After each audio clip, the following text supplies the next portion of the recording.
What's going on? Welcome back. Welcome back to another episode of Off the Schneid. We got a fun show today. I think I'm excited for this one. Just a little peek behind the curtain. I'm starting to get rolling on my my one and only mock draft. We'll have that live stream episode. I don't know, probably about a week, little over a week before the combine, or sorry, before the NFL draft. So I'm really excited for that. I'm trying to put it all together, and this just a little peek behind the curtain of how I process things, and something that I use to suss out where guys might go. Are they visiting with certain teams? And we'll kind of talk through it a little bit. So we'll jump over there. The link is in the description for this site that I use. So we'll talk about it in a sec. Couple hellos in the chat. Shout out PPR Tyler, by the way. Got a bunch of guys I'm sure are coming over from that stream. Shout out PPR Tyler for shouting out the show, linking it and all that. So appreciate everybody coming in. Hit that like button while you're here. If you're new, hit the subscribe button. You see the ticker down there. We're 14 away from a 12-hour live stream. I'm sure Tyler will be coming on that when it happens. But we got Who Hames in the chat. Appreciate you. Good to see you. Hartman, I think it's the first time I've seen you in my chat. GM, what up? We got Little Miss Brady. What's happening? Good to see you. Bindles, GM, what's up, man? How you doing? Green Bean in the chat. Hey. Yeah, hat goes hard. I love this hat. Shout out Montreal Expos. Would have won the championship, the World Series, the year of the MLB strike. Well, it was like 94, I believe, something like that. They would have won the World Series. Vladimir Guerrero Jr.'s dad, Vladimir Guerrero Sr. was on that team. They had a really, really good squad. I can't remember everyone on that squad. I used to be able to name it almost all of them. But Das Brew Crew we got Stephen Hines. Good to see you guys. Appreciate everybody coming in. Let's get into this here pretty quick. Let's jump over. So the link is in the description for this site. This is the site that I use. It's probably the best as far as like just showing all of the visits, or as many visits as you can get. It doesn't show everything. Obviously, another one that I use is Walter Football, which is very mediocre. It's very okay, but this is kind of the main one that I use. Again, the link is in the description. Not all the visits are in here. Not every team reports all of their visits, all their top 30s, whatever. A top 30 visit, each team gets 30 top 30 visits. It's basically they deem this player as a top 30 on their board.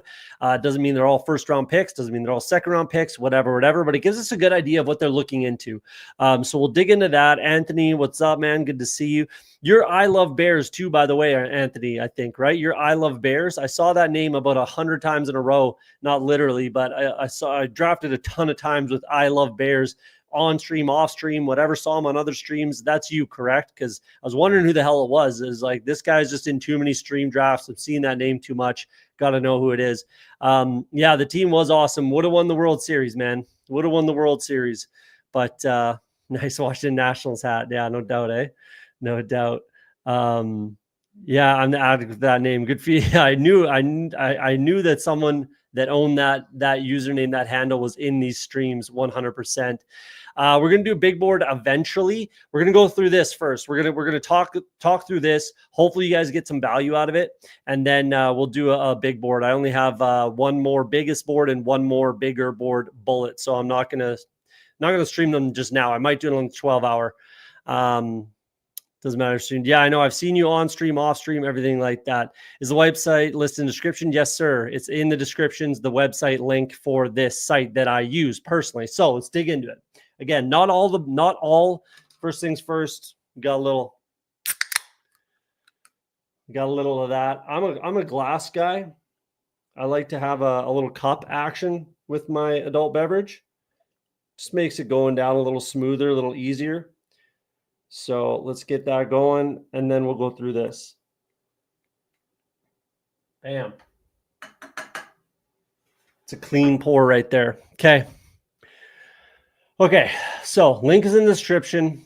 2025 NFL draft visit starts the 49ers, obviously the only top 30. The other thing here is that I would recommend, just off the top, that I recommend you do, if you go on this site, this is read view. So if you don't know what read view is, it kicks out all of the pop-up ads and just bullshit that you don't need, don't even want to see. right? So read view, pro tip number 1.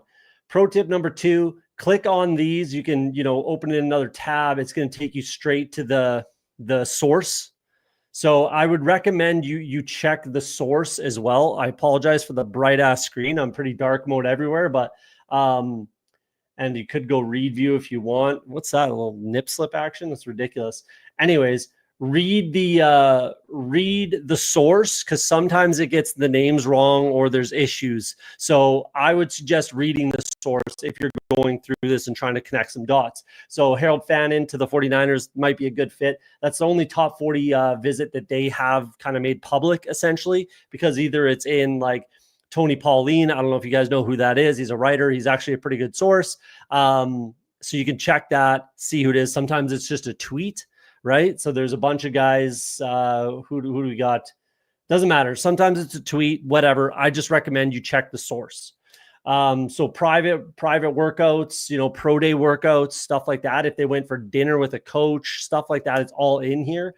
So what are we trying to get out of this? What I try to get out of it is like, okay, who are they meeting with? Obviously, we know that the 49ers need defensive linemen. They need somebody to get after the quarterback, right? They have Nick Bosa, but almost their whole defensive line has turned over. So they absolutely need a defensive lineman. I think that they do go defensive line in the first round for sure. They actually have a pretty good draft capital for the 49ers. They can turn this thing right back around with their offense being in a good spot.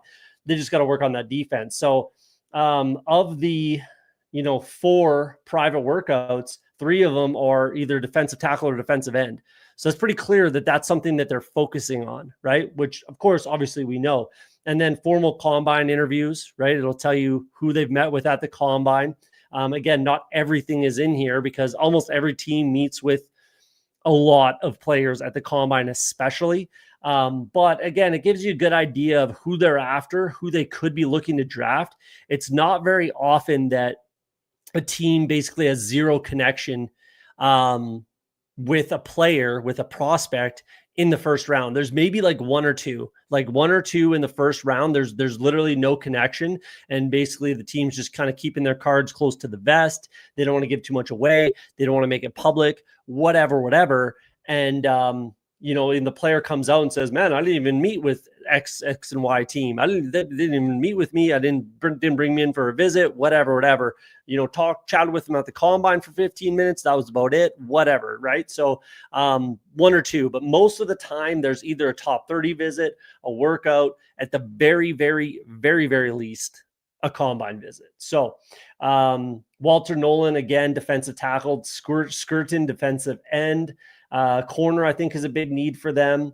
Will Johnson is what I really like. Will Johnson, a corner, is definitely a need for them. Another corner, we got another tight end. So we've got a few tight ends here, right? Looks like they're probably going to be bringing in a tight end.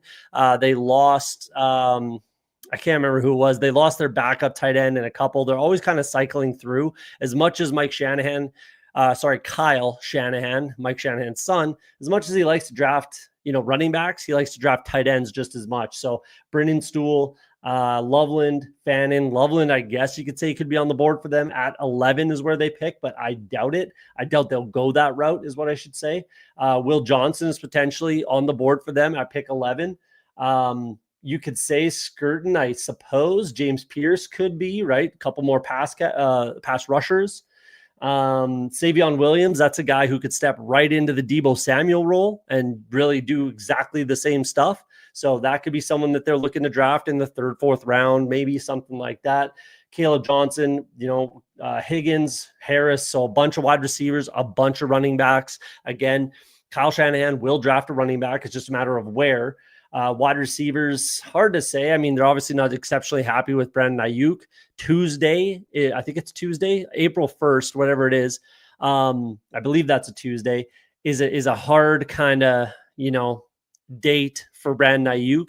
If he's on the team on the April 1st, they pay him $22 million. So he's not getting traded after that. If he's still on the team on Tuesday, Brandon Ayuk will be a San Francisco 49er. I don't think he's getting traded regardless. So not really a concern. Kelvin Banks, definitely on the board for them at pick 11, definitely on the banks on the board. Kelvin Banks on the board. Left tackle, they're getting a little bit older at left tackle, so they definitely need to address that. Potentially right tackle as well, so he could be on the board. Will Campbell should be gone by then. Josh Connerly, maybe a second round pick. Josh Simmons, again, probably not at 11, maybe a second round pick coming off torn ACL. Hard to say.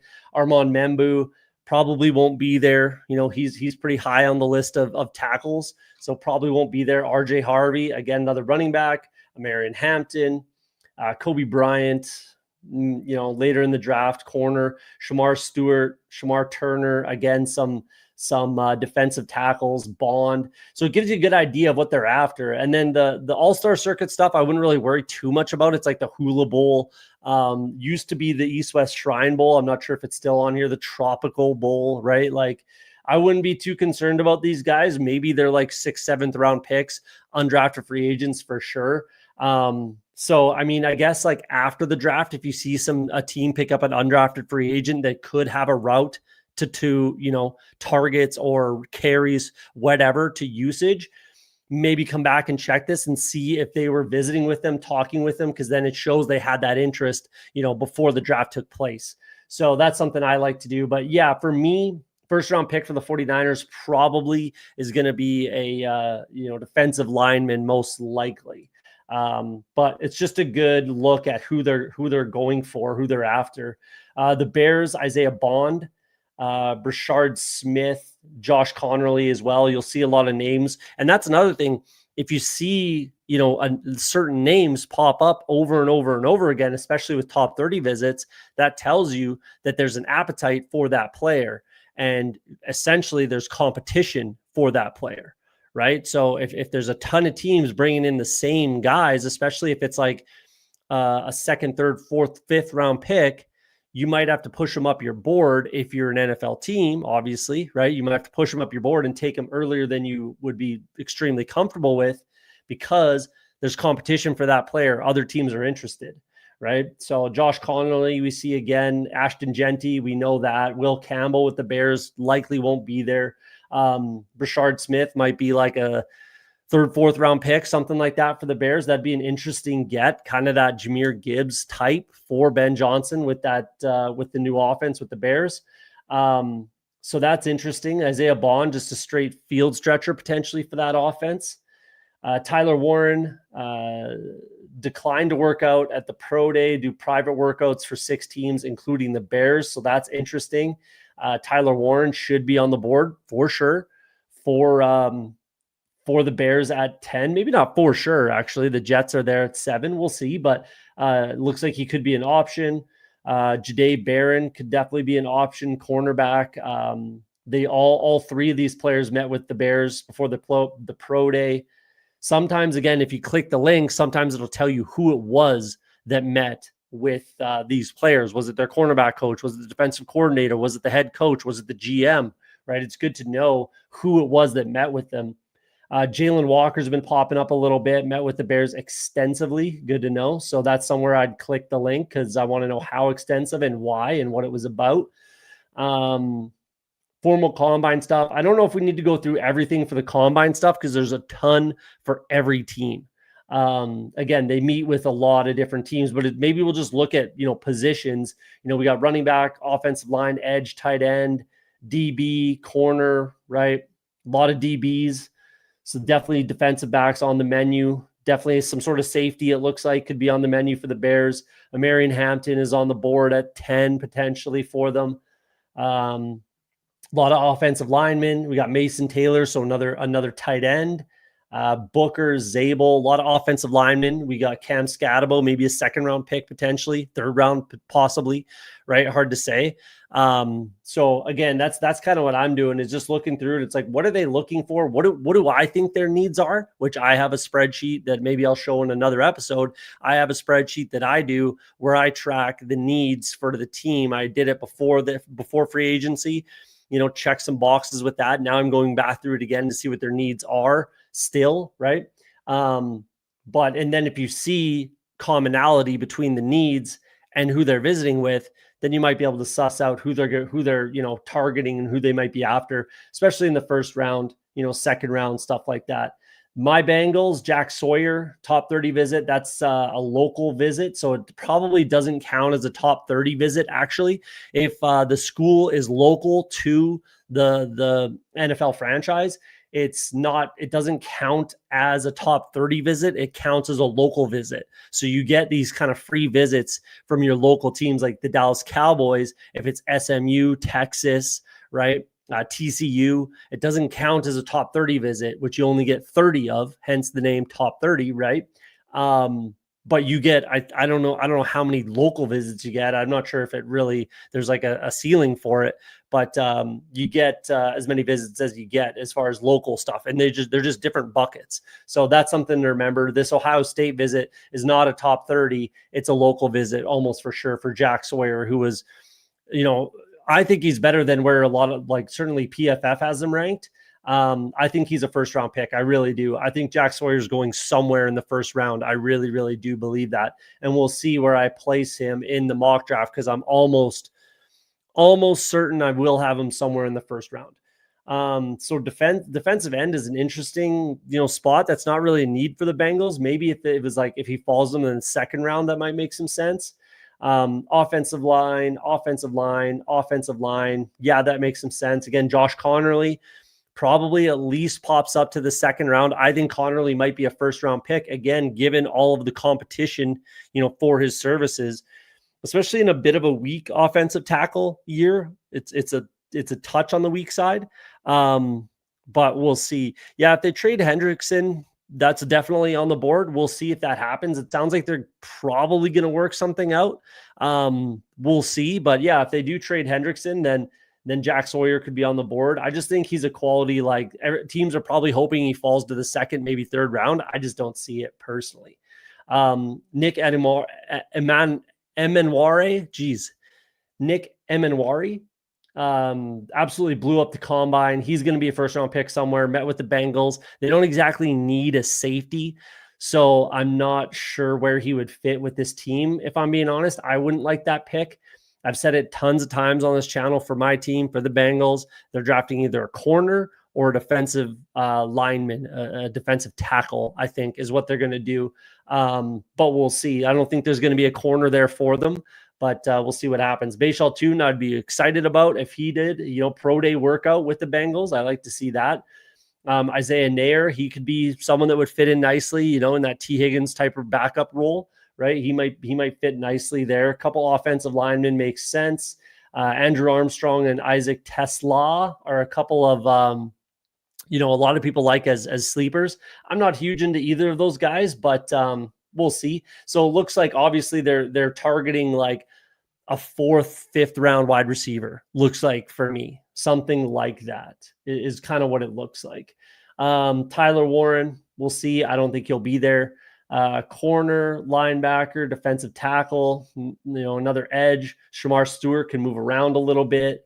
Another defensive end, another edge rusher. So it looks like they are targeting edge rusher, which I don't love. Again, they might be just doing their homework, especially at the combine when Trey Hendrickson was a little more unhappy and he might not be on this team. Gunnar Helm, Colston Loveland. So probably a tight end is what they're looking for in the second, third round, maybe. Malachi Starks, a DB. I don't mind that. Another DB. Emeka Ibuka, I would like. Bo Collins, another wide receiver. Nick Nash, another wide receiver. Tons of wide receivers, tons of offensive linemen, tons of defensive ends, Scatabo, running backs. Yeah, so it'll be an interesting one. Tate Ratledge, I think, is someone that is going to push his way into the second round, most likely. We'll see about that one, but I do like Tate Ratledge as a name. I think the Seattle Seahawks should probably look at a guy like Ratledge for their interior line, especially at a second round pick, something like that. Check out the Bills, Isaiah Bond, and this guy. This guy was heavily recruited by, I can't remember who, but we'll see it in a bit. Defensive end, yeah, defensive end, tight end, defensive lineman. I don't know. Looks like Taylor Elgersma, the Canadian. You got to love it. Looks like they're keeping their cards close to the vest on this one, on what they're doing. Their options are pretty wide open at the end of the first round, though. So probably someone that they met at the pro day would be where I would be looking. Maybe they came in for a visit and it just wasn't reported. Hard to say, but none of these guys realistically look like first round picks to me. Yeah, I don't think any of these guys look like first round picks. So it's probably someone that they met at the combine. And where are they looking? I don't know. Their needs were pretty few and far between. Like Will Johnson won't be there. Nick Emanwari might be there. That would be a quality click for them. They do need a safety. That might make tons of sense, actually. I'll have to take a look into that one when I get there. But that's, and Malachi Starks, I have him dropping a little bit potentially. I don't know if he'll be there for the Bills, but safety, I think, is what I'll be looking for. You got another safety. Jahdae Barron could play a little bit of everything. Some running backs, wide receivers, Isaiah Bond at the combine, and they brought in for a top 30. That's another thing to look out for. Did they meet with them multiple times, met at the combine, workout, pro day, top 30, whatever. Safety looks like it might be it for the Bills. Top 30 visits for the Broncos. Terrence Ferguson, I like that. So he won't count as a 30 limit as he's a local prospect, right? So if they're local to the NFL franchise, then doesn't count as a top 30. Who else we got? Jaden Blue. That would actually be very interesting for the Broncos. Very interesting. That would essentially kill Jaleel McLaughlin's value. That would be interesting. Quinshon Judkins, first round. I don't know. Top 30 visit with Quinshon. Cam Miller, that's interesting. What else do we got? DJ Giddens. So going off of this, it looks like they're not particularly like targeting a first round running back. Hard to say. Obviously, they met with all the main guys in at the combine, which we'll get to in a second, but they didn't bring any of them in for a visit. I don't know if Judkins would be there for them in the second. Depends on where they pick. But Giddens could be like a second, third round pick. That'd be interesting. Emanwari, he's visiting a lot of teams, killed the combine, so teams are a little more interested. Elgersma, again, goes to the Broncos for a visit or a pro day conversation, met extensively. Hard to say. And then, all the main guys, Kenneth Grant, Ashton Genty, we got Ollie Gordon there. A lot of tight ends, which again, that was probably before the Evan Ingram news. So Tyler Warren, Colston Loveland, Gunnar Helm, probably before the news. Hard to say. Again, Tez Johnson is basically local to them. That would be interesting. Same thing with Jordan James, local to them. Brashard Smith, a lot of running backs.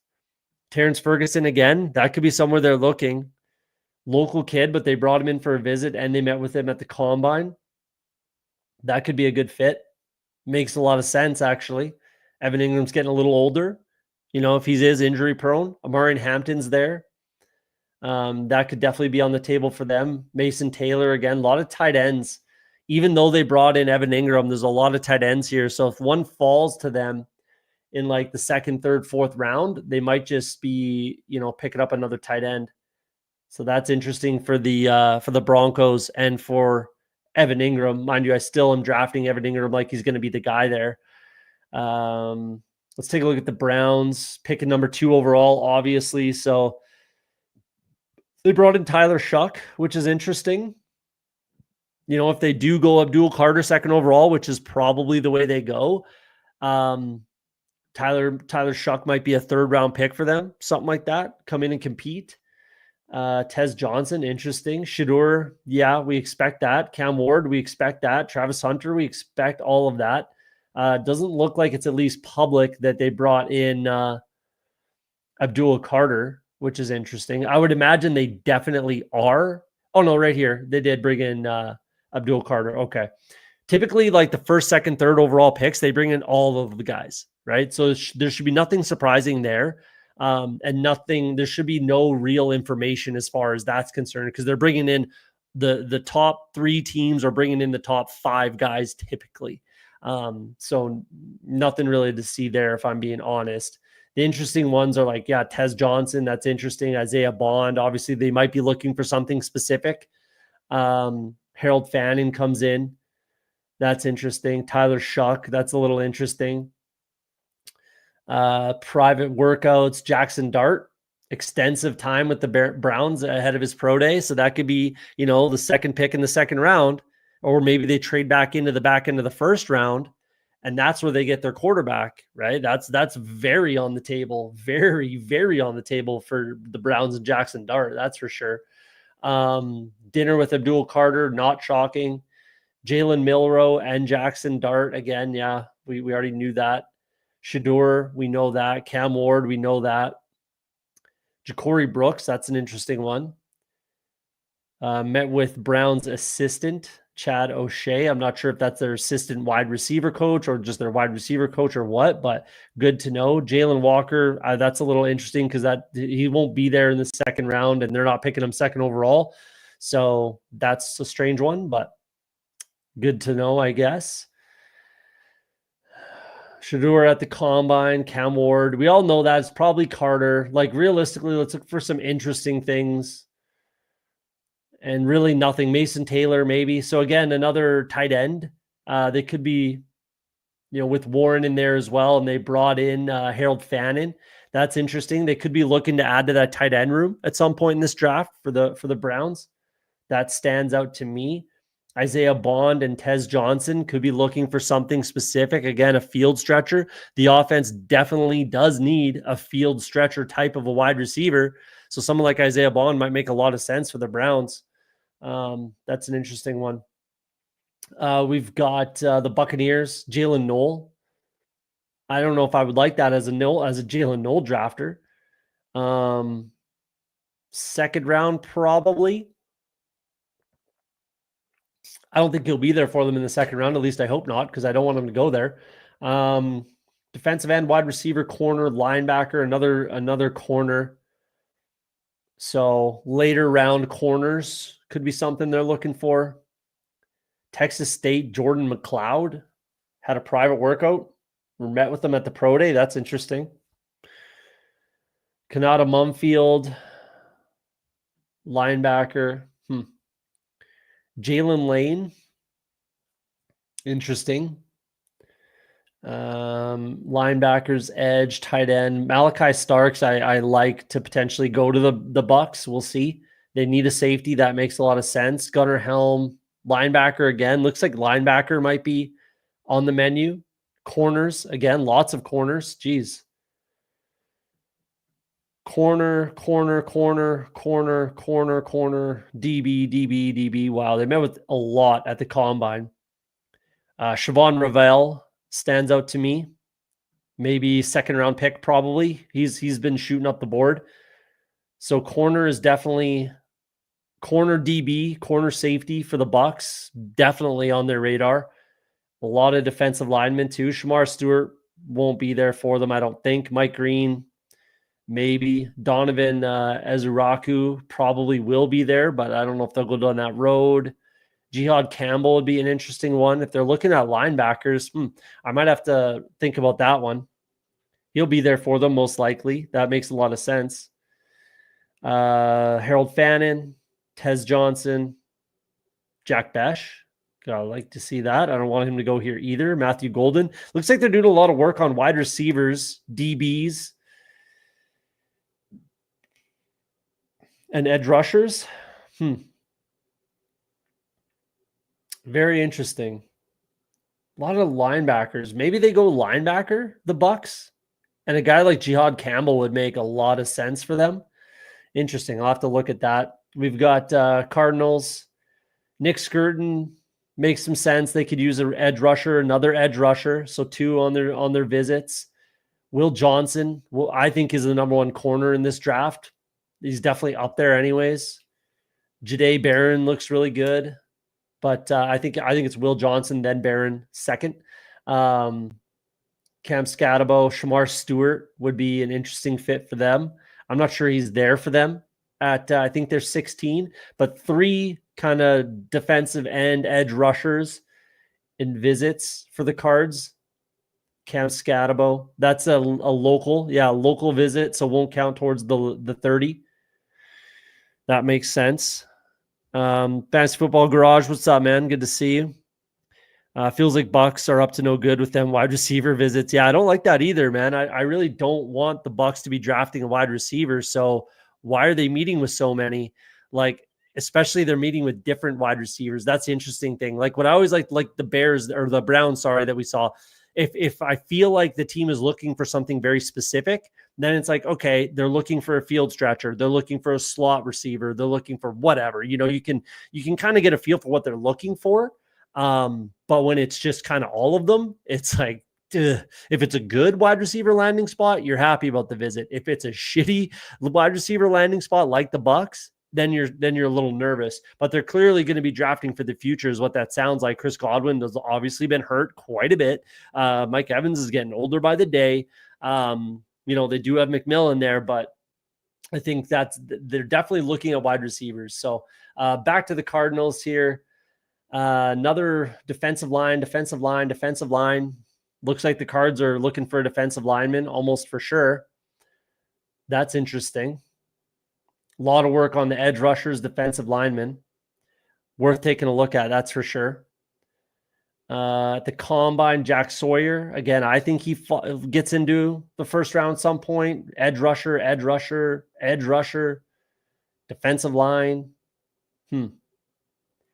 Matthew Golden's an interesting one for the Cards. I think that actually makes a lot of sense. Trey Harris as well. And one offensive lineman. Looks like defensive line, edge rusher is what the Cards are looking for. That makes some sense. Chargers, Mason Taylor. Let's take a look at this. 5th round wide receiver to sit for a year behind Evans and Godwin. Learn. Yeah, I agree. That's probably what they're looking for. You know what? Yeah, I agree with this a lot.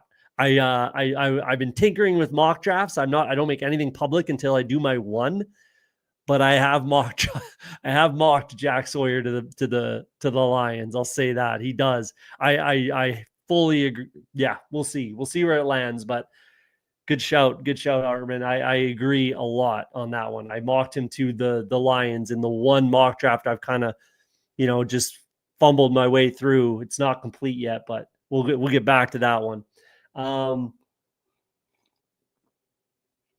Center might be on the board. Bradley Bozeman is the only kind of up in the air offensive lineman. That offensive line for the Chargers is unbelievable. That's why I'm drafting a shit ton of Najee Harris personally. That offensive line is ridiculous. The only kind of, if you can call it a weak link, because he's not, would be at center with Bradley Bozeman. Zion Johnson, Rashawn Slater, Mekhi Becton, and Joe Alt. Jesus. And then you got, Bradley Bozeman, who's no slouch at center. That's ridiculous. But that could be the incumbent sort of thing. Couple tight ends, Towson, that's whatever. Tyler Warren, I mean, I don't think he'll be there for them unless they want to trade up, which is always possible. Offensive line. Not really sure why they're digging into offensive linemen. Maybe these are all center prospects. Hard to say. This Charles Grant guy from William & Mary is meeting with a lot of teams.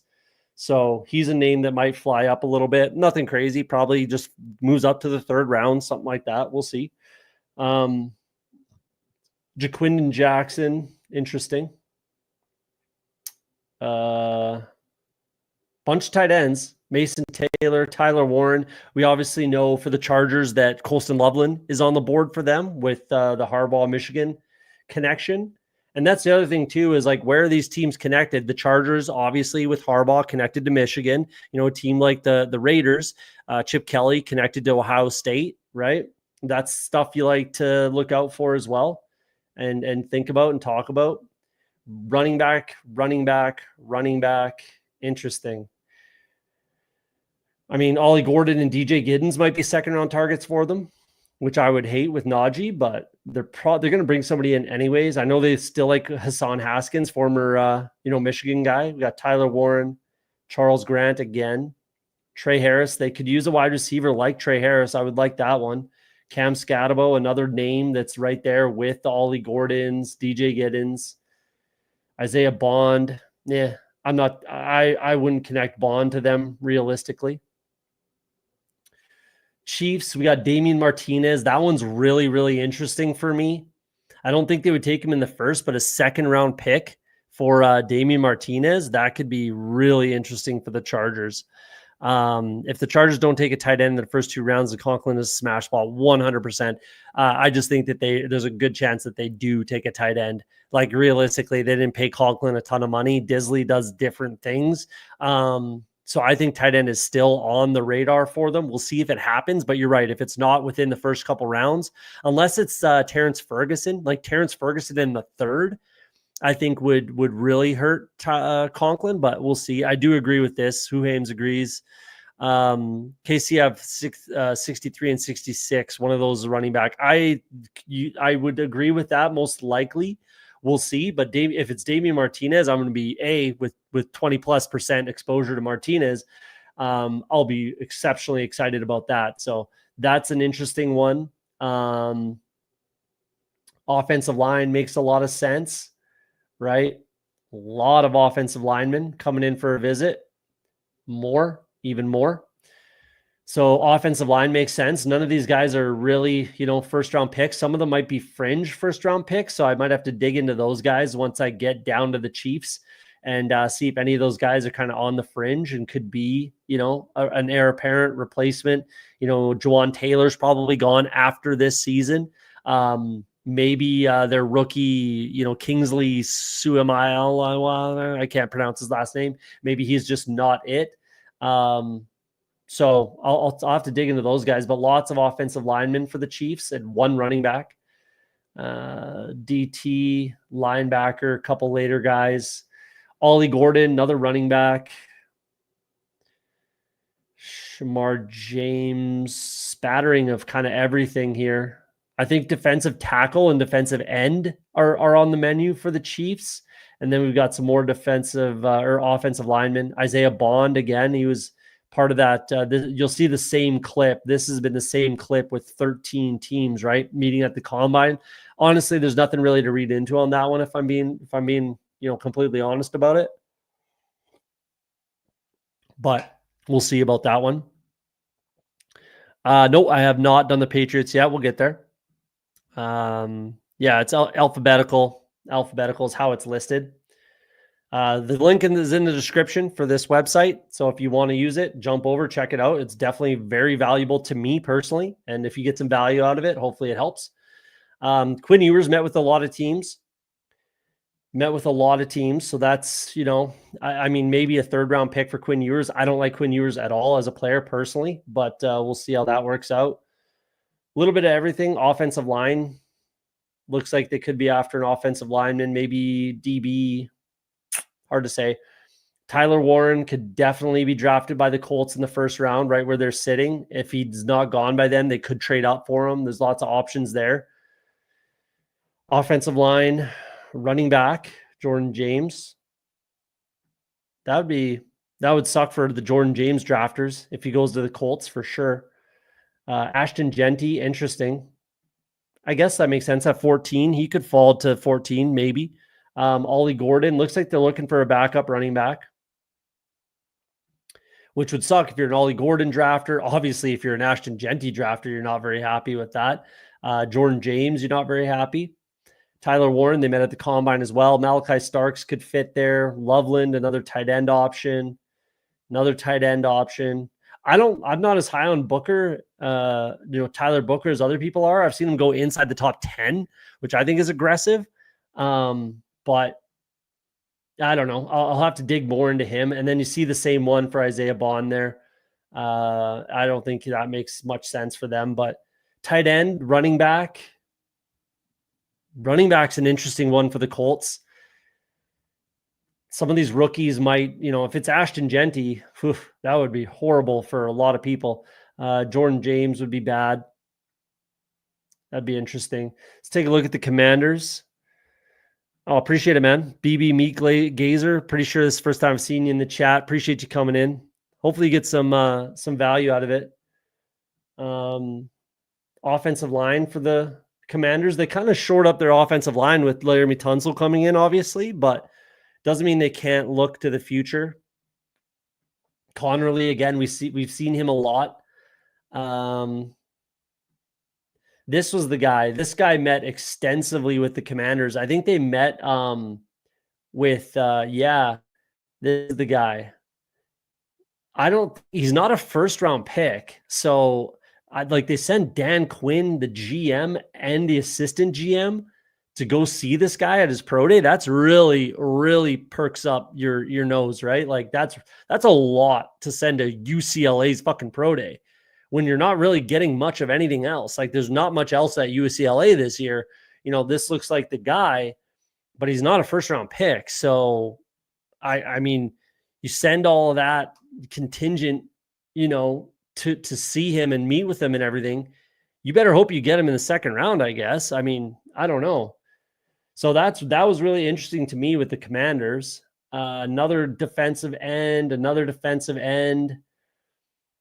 could make some sense. Jalen Walker, I don't think he'll be there. Offensive line again. So defensive end, offensive line. Genty pretty much met with everybody at the combine though. We got a couple corners. DB, Jalen Noel with the Commanders. Yeah, sure.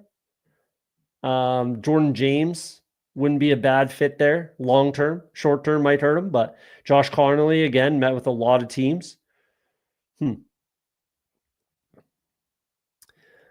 Meg says, good to see you, Meg. As a Washington fan, I do hope they draft more O-line and edge. I think edge for sure. I'm not sure O-line makes sense in the first round. I really don't.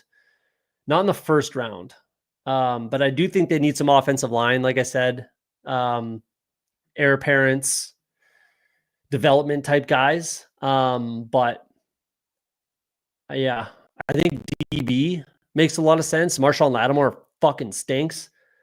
And they need to beef up that defense a little bit. The offense should still be in good shape, but let's talk about the Cowboys. At one point they had 5 top 30 visits total. The Cowboys at one point they had 5, and they were all running backs. So let's see where they're at now. Shamar Stewart would be an interesting one.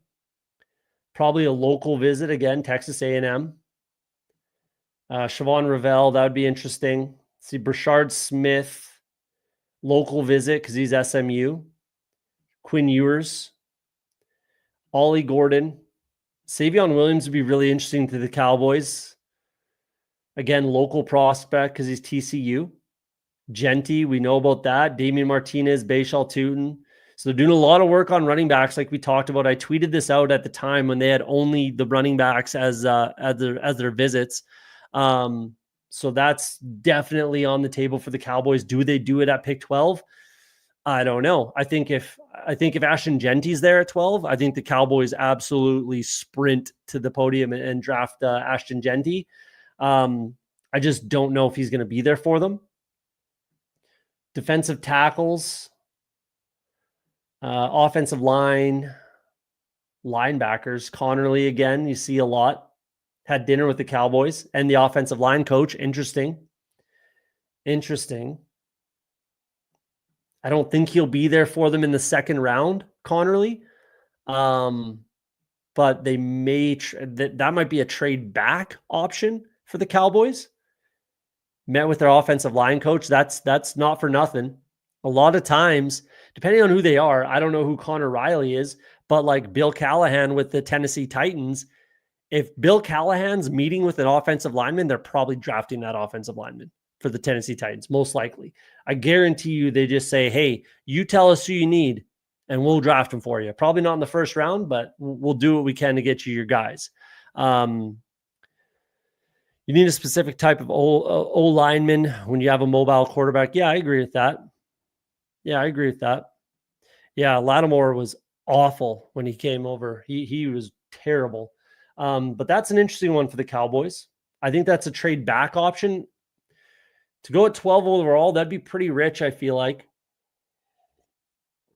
That'd be pretty wealthy, but not, the Cowboys could go down that road.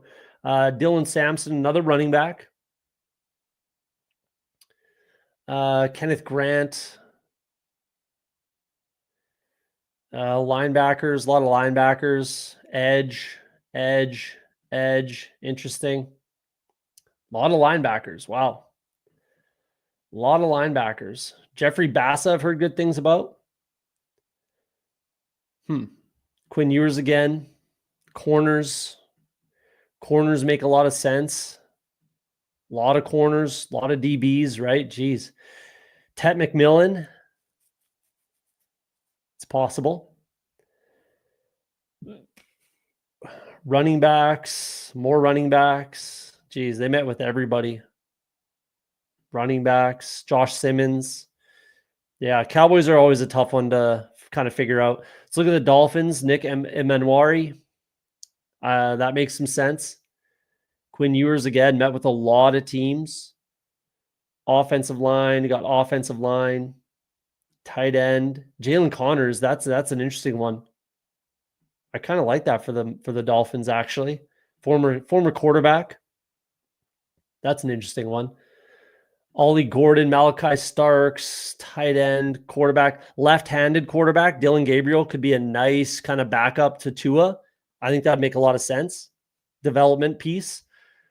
Left-handed as well. Will Johnson, Shamar Stewart, tight end. A lot of mishmash of everything for the Kelvin Banks, offensive line. I think they probably should go O-line most likely, but we'll see. That's an interesting one. Eagles. Hey, what's happening? Yeah. Samson does have a lot of visits. Definitely has a lot of visits. PPR Tyler, what's happening, man? Good to see you. Appreciate the shouts on the stream. Thanks for coming in. We got offensive line, defensive end, corner, defensive end. Jaden Blue would be really fun for the Eagles. That'd be interesting. Bunch of O-line. Josh Connerly again. I think he's definitely in the first round for sure. A lot of offensive line for the Eagles. I don't think Connerly will be there for them. Maybe Anthony Belton. I'll have to look more into him. Tight end, defensive line. They're going to draft some defensive linemen for sure. Obviously, they always do with the Eagles, but tight end could be interesting if they trade Goddard, right? Jaden Blue again. That could be interesting. Kyle Monagai, I don't think matters. Offensive line. This William and Mary guy again. Offensive line. Yeah. Trenches. It's all about the trenches for the Eagles, right? So probably one of each at some point. Offensive line, defensive lineman at some point in the draft. They'll probably go one of each. And then, obviously a lot of work on the running backs. That's interesting. For the Eagles. I do think they could use another, especially like Jaden Blue. Jaden Blue for the Eagles that'd be really fun. That'd be really fun. Again, William and Mary, offensive tackle. Isaiah Bond, probably just, that's kind of what you get out of Mooney. I don't think Bond would make tons of sense for them. Will Johnson would be a great fit. Connerly again. Emmanwari. I don't know if they need safety that much. Shamar Stewart they need an edge rusher. So that'd make a lot of sense, actually. Shamar Stewart, where do they pick again? The Falcons, I think they're 15. They could use some draft capital. They might be a trade down candidate. We'll see. But if the right guy is there, they probably just sit and pick if the right guy is there. I don't think Stewart will be there. Connerly probably will. Emmanwari probably will. Will Johnson, I don't think, is there for them. But Connerly and Emmanwari might be their click. We got defensive line, edge rushers. This is an interesting one for me. Raheem Mostert, the head coach of the team, met with Mike Green. They absolutely need some edge rushing help. So I think that could be their pick. He should be there. That's right in the wheelhouse for Atlanta. So that could definitely be their pick. That'd be an interesting one. I may or may not have mocked Mike Green to the Falcons. So I think it makes sense, especially when your head coach is meeting with them. And he almost certainly will be there. Small school guy. It'd be an interesting pick, but it does make a lot of sense. Malachi Starks, Georgia, local visit. Another DB. Corners. A lot of combine visits with corners. Any corners they brought in? Not really. Nick and Manwari. Okay. Will Johnson. I think it's edge rusher personally for the Falcons. I think that just makes the most sense. Giants, Abdul Carter, obviously. Again, all the main guys, they're bringing them all in.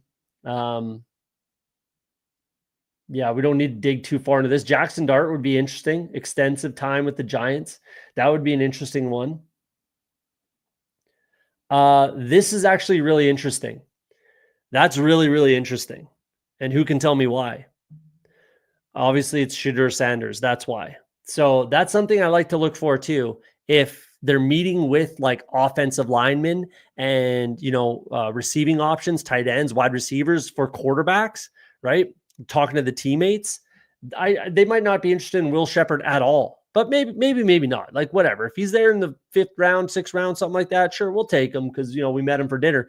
But I'd be willing to bet that they talked about Shedeur Sanders relatively extensively, honestly.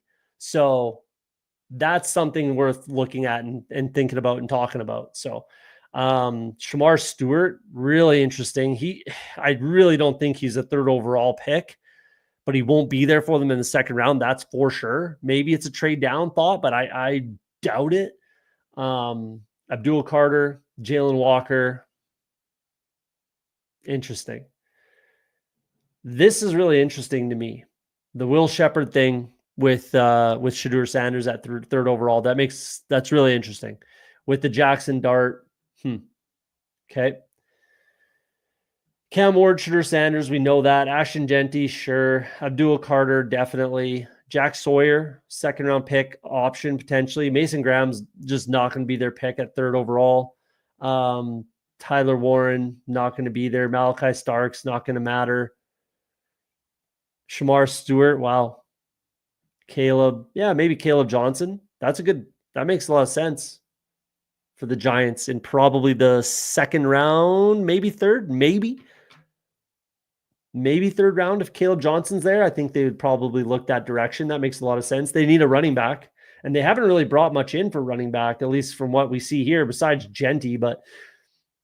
And I mean, I'm not taking Ashton Genty off the table for the Giants at 3rd overall, right? They drafted Barkley at 2nd overall, I believe, right?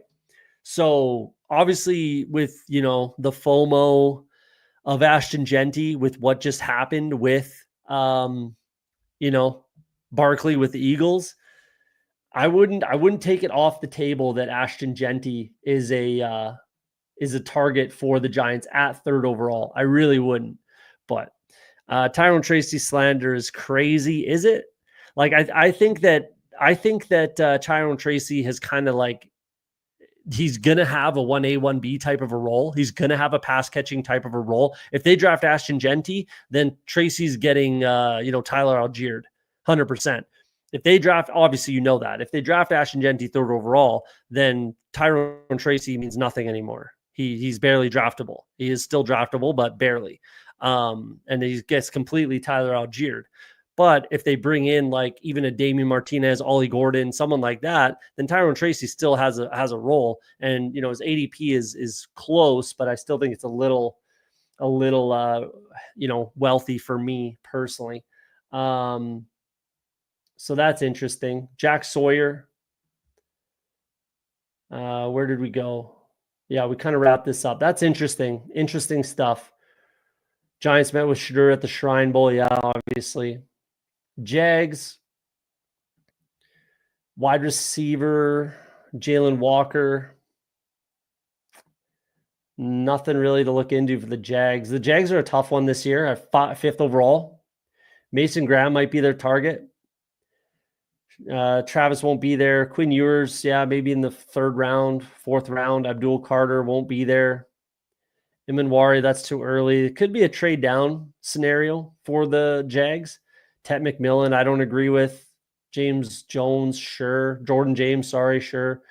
Bond, I don't really like. This is an interesting one. There's nothing really here that, Giddens maybe in the 2nd, 3rd round. Walker's interesting, but he's probably not going 5th overall. I mean, could be a trade down scenario for the Jags, I guess. That's interesting. Jets, some wide receivers.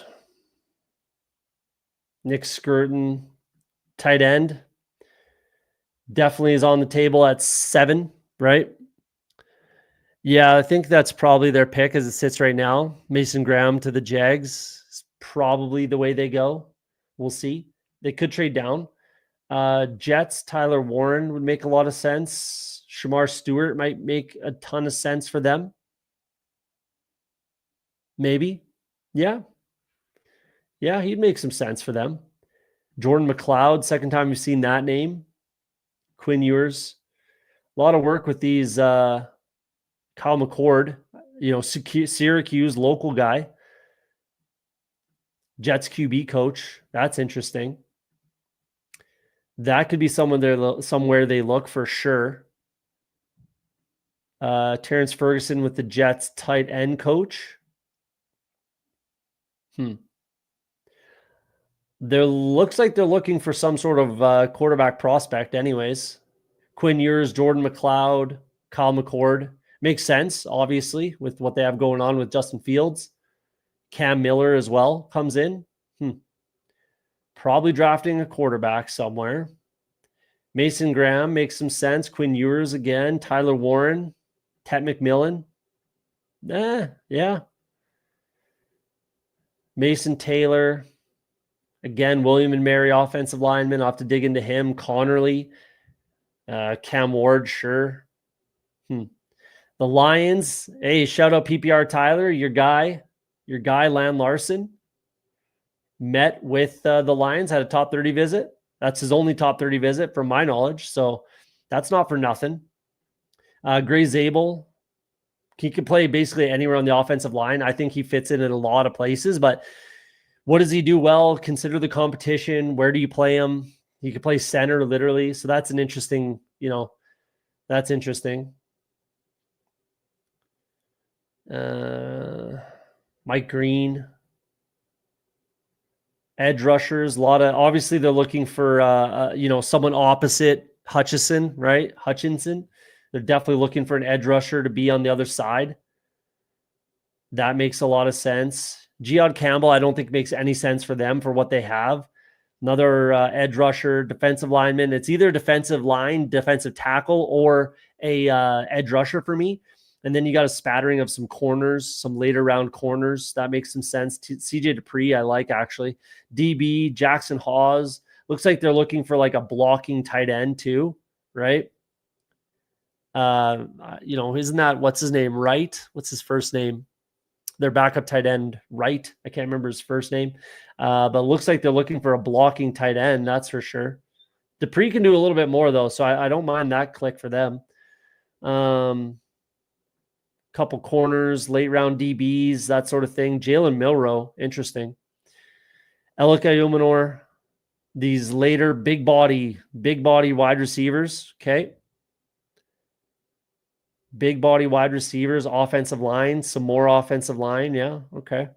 So it looks like offensive line, big body wide receiver, blocking tight end, corner, and edge rusher, defensive lineman. That's what it looks like for the Lions. Brock, that's right. Yeah, not a lot of James Pierce. I'm a little surprised by that one too, but could be just teams playing it close to the vest, right? Brock Wright. Might have been late to the meeting. Who we at now? Packers. Michael Williams, Siobhan Ravel, Bond, again, field stretcher probably. James Pierce, there you go. Shout out. James Pierce with the Packers. Shamar Stewart. Shamar Stewart makes a lot of sense for the Packers. I really do not think he'll be there for them, so shouldn't matter. James Pierce might be an option for the Packers for sure. I don't hate that. Mind you, they moved into more of a proper 4-3 defense instead of the 3-4 outside linebacker style of edge rusher. So, I mean, I like James Pierce more of a stand-up outside linebacker, but I need to dig more into that a little bit. So I'm not going to quite, dig my heels in. Shamar Stewart, you can move around a little bit. So that's interesting. Private workouts with, a couple defensive ends, outside linebacker, defensive line, bunch of random, later round guys. Siobhan Ravel. Took a visit with him, and they met with him at the combine. Doughty's their first round pick, that's for sure. Jihad Campbell, I don't think makes very much sense for them. Colston Loveland.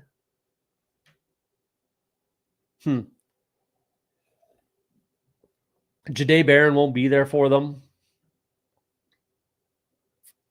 Jaden Blue. I don't know about that one.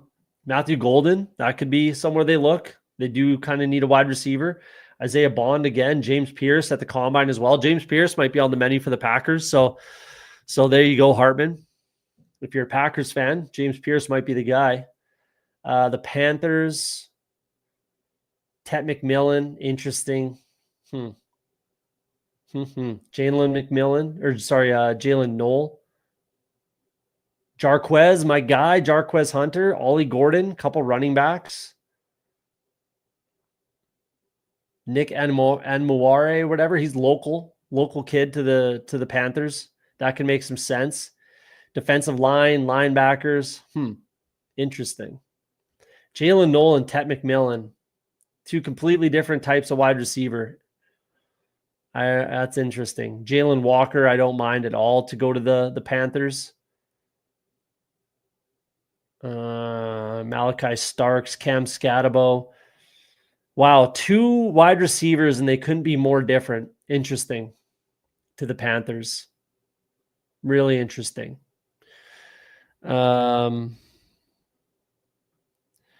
I'm not sure wide receiver is the right move for them, the Packers. In round one, wouldn't be surprised if they do it. They haven't drafted a first-round wide receiver since 2002, so chances are pretty unlikely that the Packers do draft a wide receiver. Mind you, again, like I wouldn't be shocked if they did it either.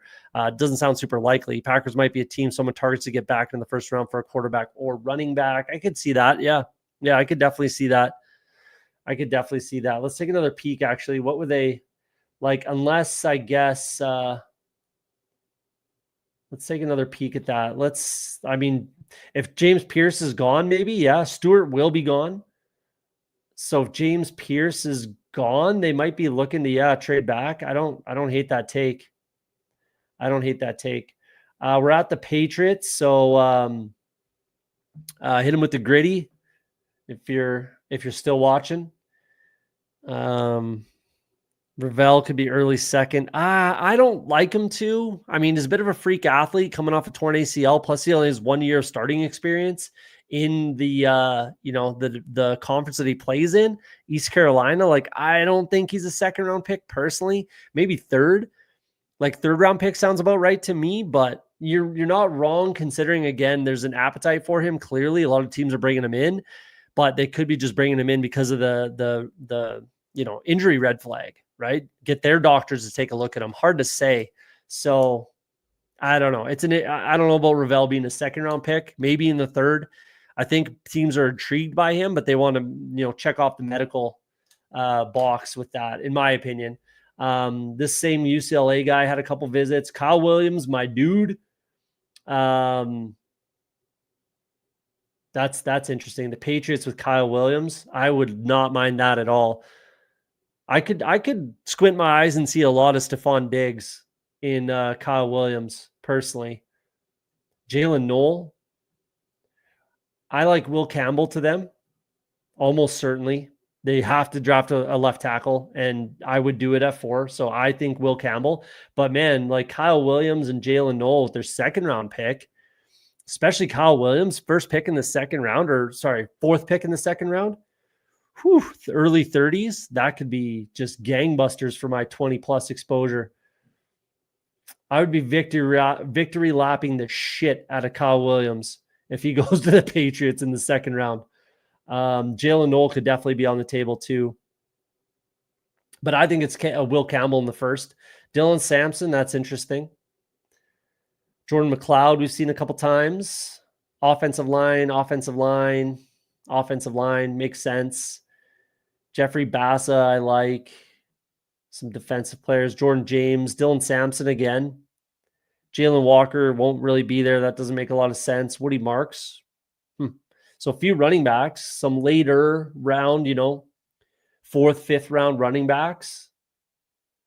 second round wide receivers, maybe third. I mean, Jalen Noel probably won't be there in the third. Kyle Williams might. That's interesting. Abdul Carter, yeah, sure. Mason Graham, yeah, sure. Kenneth Grant, that'd be a reach at that spot. Mason Taylor could be an option for them. Ted McMillan, I don't think that's happening. Charles Grant again, William and Mary, another tight end. Trey Harris, I like potentially to them, but second round pick again, second round wide receiver. Looks like Will Campbell and a second round wide receiver potentially for the Patriots. Josh Connerly, I don't mind that, but doesn't really line up. Yeah. Raiders, Will Campbell, yeah, if he's there, I'm sure they'd like to have him. I don't think that makes sense. William and Mary, offensive lineman, again. Quinn Ewers, sure, as a development piece. Will Johnson would make a lot of sense to them. That'd be a good pick. Jalen Walker is an interesting one. A lot of safeties here. Malachi Starks, Imanware, Cam Ward, Will Howard. Obviously, Will Howard connected with Chip Kelly. You know, that could be an option with Geno there, bring in a Will Howard. Obviously, Ashton Genty. We know that. I'm having a hard time finding a scenario where Ashton Genty doesn't go to the Raiders, if I'm being honest. Like, the Raiders GM was at Boise State's Pro Day. He was the only general manager at Boise State's Pro Day, the only general manager in the league. So that's really interesting. Yeah, I'm trying to like literally find ways that Genty's not a Raider, but I'd be lying if I said I didn't mock him to the Raiders when I did my quick little look into it. Caleb, Jalen Noel. Yeah, Will Howard could be like a second, maybe third round pick for the Raiders sort of thing, especially if they go with like Ashton Genty, work on that offense a little bit. Will Johnson could be, in play for them at 6 as well. Will Campbell, if he's there, could be in play, but I don't think he's there. That's an interesting one. Hartman. Yeah, I know. Yeah, that was pretty telling. Steven, what's up, man?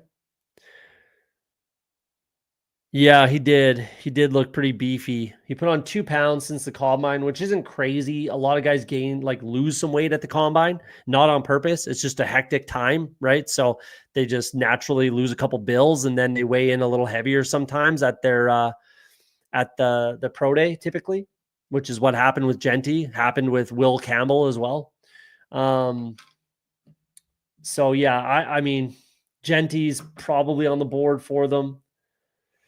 Interesting. What else do we got here? Shador is possible still, honestly. Will Howard, McCord. So they're putting a lot of work into quarterback as well. So, Shador with the Tom Brady connections obviously could be on the board for Shador Sanders. And yes, I am, Pat. I'm a little worried. I'm not gonna lie. I'm getting a little FOMO with Ashton Genty. I'm not going to lie. I'm getting a little concerned. If he goes to the Raiders at 6 and that's pretty much all they do, I'm going to be concerned about that. I'm not going to lie. My 0% Genty take might get kicked in the teeth. Mind you, again, regardless, he still has to finish as running like a top 3 running back, which pretty good chance he just might do that if he's the only running back on the Raiders. Mason Graham, Mike Green, a lot of pieces in here, but it looks like they're doing work on the quarterbacks. Shador Sanders is on the table for them. Jalen Walker, I mean, possibly, but I don't think that makes a lot of sense. Obviously, Genty. These safeties don't make sense. Walker, I suppose, but I really don't think that makes sense for them. I don't think that's the direction they should go. Will Campbell does make a lot of sense. Sorry, Will Johnson does make a lot of sense for them. They're doing work on quarterbacks. Will Campbell, if he's there, but I don't think he's there. I don't know. We'll see.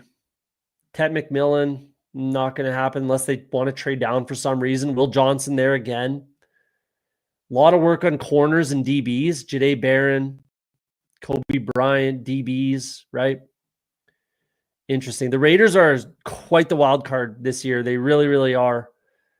Ibuka, they could use a wide receiver. Jackson Dart, more quarterback. Wide receivers, more quarterback. Jalen Milroe.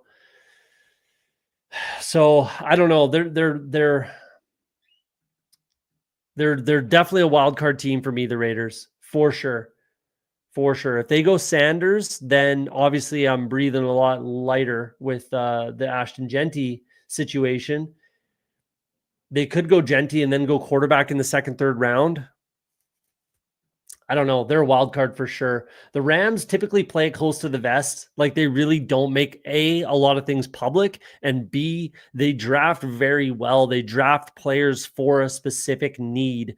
They see something in XY player. This player can do this for us, right? Look at Puka, look at Kyron, players that, you know, every other NFL team passed over multiple times, right? Whereas Les Snead and Sean McVay, they see something specific that this player can do, and that's what they want to get out of that player. Tyler Warren would be an interesting one. They wanted to trade up for Brock Bowers last year. It didn't happen. They would have to trade up to get Tyler Warren. So they could be aggressive and make that happen. We'll see. That's an interesting one. Genty and a QB in the second for the Raiders. Yeah, probably Milroe. I'm not going to say you're wrong. Most likely it'd be Will Howard, in my opinion, because of the Chip Kelly connection there, right? He knows the offense. He just won a national championship running that offense. So I think that if that's the case, if they don't go with Shedeur and they draft a quarterback in the second round, it's probably Will Howard. That's kind of the way I look at it, but could be wrong on that one. And they are doing some work on some tight ends. Mind you, these two are very, very different in, tight ends. Fedone is more of a blocking. Tyler Warren can do everything. So they'd have to trade up to get Tyler Warren. That's an interesting one. Quinn Ewers, sure. Tyler Warren again. So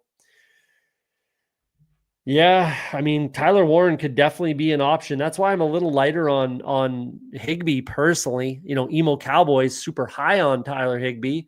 But I think it's entirely on the table that Tyler Warren is a trade up option for the Rams. They're in a really good spot, and they're kind of pushing all their chips in the middle right now.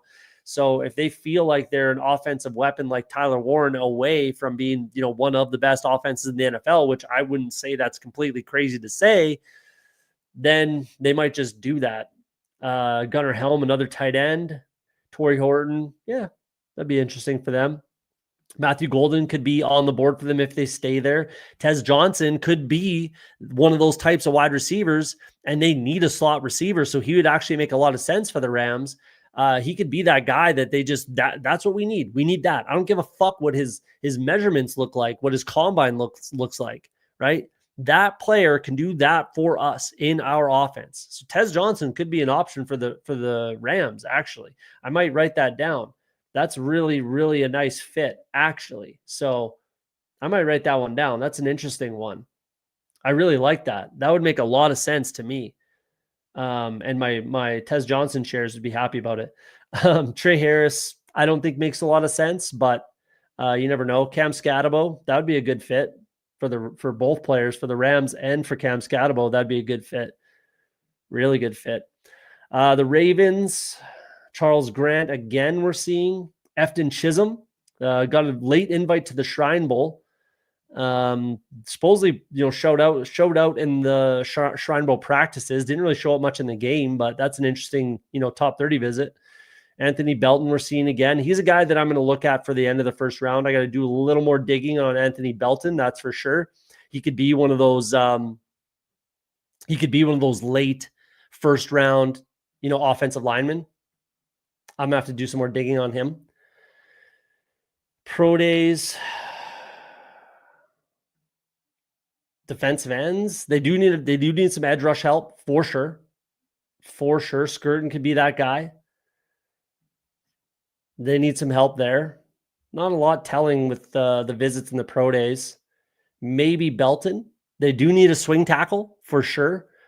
They brought back Ronnie Stanley, but he's a little bit injury prone. Rosenbaum was good, but they could definitely use an heir apparent sort of thing. Ashton Genty, interesting, but again, met with everybody.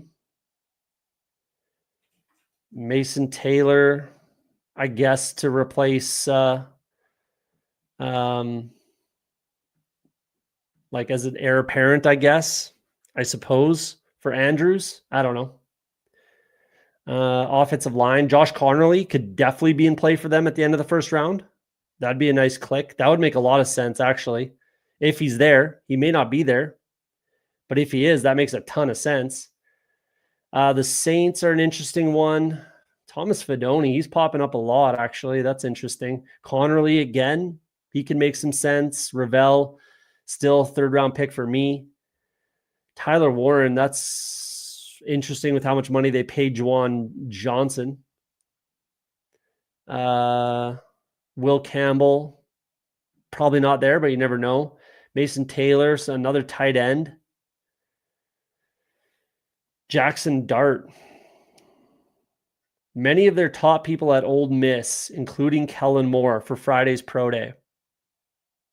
That's something to keep an eye on. 9th overall, that could be a trade down option. That could be a trade down option, or they just fucking take him. They could just take him. Say, hey, he's our guy. 9th overall, I don't give a shit. Michael Penix style, right? Just he's our guy. And they just take him. That's on the board. That's interesting. That's something to keep an eye on. Kyle McCord. Ashton Genty, the running back coach, Joel Thomas, right? That's very interesting. This guy holds a lot of, he's their assistant head coach, Joel Thomas. That holds a lot of weight with the Saints. So I think if Ashton Genty doesn't go 6 to the Raiders, I think 9 to the Saints could definitely be on the board. And then they could look to trade back into the first round for Jackson Dart. You know, trade what you got to trade, do what you got to do. Saints meet with Dylan Sampson. Charles Grant shows up again. They did a lot of work with Georgia, looks like. Matthew Golden, a lot of work with Texas. Yeah, a lot of work with Texas. Harold Fannin, a lot of tight ends for the Saints. They did a lot of work so far. A lot of it's public. Jahdae Barron again, we see. Offensive line, Quinn Ewers. They're doing a lot of work, a lot of private workouts, private meetings. They're definitely putting in some work into this draft. Jalen Walker could be interesting for them. Genty makes sense. Mason Graham, I don't think makes sense. Quinn Ewers, maybe a third-round option. I don't think Tyler Warren really works. Shador is actually someone that could be linked to them for sure. Trey Harris would make some sense. Will Campbell probably won't be there. Isaiah Bond, I mean, you get that out of Shaheed, so that doesn't make a lot of sense. Seahawks, they definitely need offensive line, interior especially, so that could be what they're looking for in like the 3rd round. Savion Williams, I don't know. Imanwari makes a lot of sense to them. Tyler Shuck, I don't hate that as a backup and, you know, potential heir apparent sort of thing. 3rd round, 4th round, maybe. Savion Williams is interesting. Another guard, Nash Jones, we've seen pop up a few times. Quinn Ewers, another 3rd, 4th round, you know, quarterback. Tyler Shuck, Quinn Ewers, probably an heir apparent backup sort of thing. Nick Emanwari, that makes a lot of sense for them. Jalen Knoll. Tate Ratledge is a guy I really like. We're seeing Charles Grant again, but I think Tate Ratledge is, you know, another guy that they could be looking at for the interior, offensive line. So it doesn't look like they want to go offensive line in the first with that, which I think is a little bit crazy for the Seahawks. They might be a trade down option to get some more assets in the 2nd, 3rd, 4th, 5th round, right? Where they can draft a few of these offensive linemen. And hopefully just make it work. And then, you know, get a backup quarterback as well, a Tyler Shuck, Quinn Ewers, something like that. That's kind of what it looks like to me. I mean, Nick Emanwari is the only guy that really stands out as a 1st-round pick for the Seahawks with where they're at. Like, that could make some sense. Other than that, they could definitely trade down. Jackson Dart, maybe, but yeah, I think they might be a trade down target as well. They really could. And then just get some assets, like I said, 3rd, 4th, 5th round, get a few more picks and just stack up the talent and just hope that you can develop some of these guys. We did that one. Tez Johnson does feel like a McVay guy. Absolutely. He really does to me. Tez Johnson to Washington, that would be okay for me as well. Yeah, that would make some sense. Tyler Warren to be Taysom Hill replacement, I 100% buy. Yeah, that's not out of the question. I don't think it makes a lot of sense with how much they paid Jawan Johnson, mind you. And it is a different offense, different coach. Hard to say if they would go down that sort of a road. But you never know. If I'm the team that drafts Genty, day one, we were watching 8 hours of MJD highlights and eating barbecue. I like that. Steelers. So the Steelers, in my opinion, are drafting a first-round quarterback. That's the way I see the Steelers. Like everything's setting up. Like that's what they're going to do. That's what makes sense to me. You know, it's the same spot that they drafted Kenny Pickett a couple years ago. They don't, hide everything. The Steelers aren't a team that typically just keep it close to the vest, hide everything. They kind of make it public. I know they love Jackson Dart. I know they like Will Howard. I know they like Jalen Milroe, right? The question I have is, do they like Shedeur Sanders? That's my question, because I think Shedeur Sanders falls. So if he falls, honestly, I don't think it's crazy to say that Shedeur Sanders falls to 21 and they don't have to move. And I do not think that the Steelers trade up for a quarterback. I really, really do not. I do not think it's the same thing like Kenny Pickett. They just wait and see. And if he's there, great. If he's not the end of the world. We'll take someone else. That's how I feel the Steelers are looking at this quarterback class. So, who's going to be there? Could be Jackson Dart, could be Will Howard, could be Milroe. I think that they take a quarterback at 21. I'm just not exactly sure who. And if Shedeur Sanders is on the board, they haven't met with him at all. But do they take Shedeur Sanders? I don't know. That's the question I'm trying to answer inside my own head, if you will. Jaden Blue, interesting. Jackson Dart, I know they like him. Ollie Gordon, that's who I picked the Steelers to draft, is Ollie Gordon to replace Najee. It's the same guy. It's the Spider-Man meme, right? So that makes sense to me. He also went to Oklahoma State, which Jalen Warren went to Oklahoma State. So it makes a lot of sense. Jaden Higgins, I don't think makes any sense for them. Dylan Sampson, sure, he could. Savion Williams, Cordell Patterson 2.0. I think that makes tons of sense for the Steelers. Just a matter of where they would want to take them. Bashal Tootin, I would like that personally. DJ Giddens, I would like that.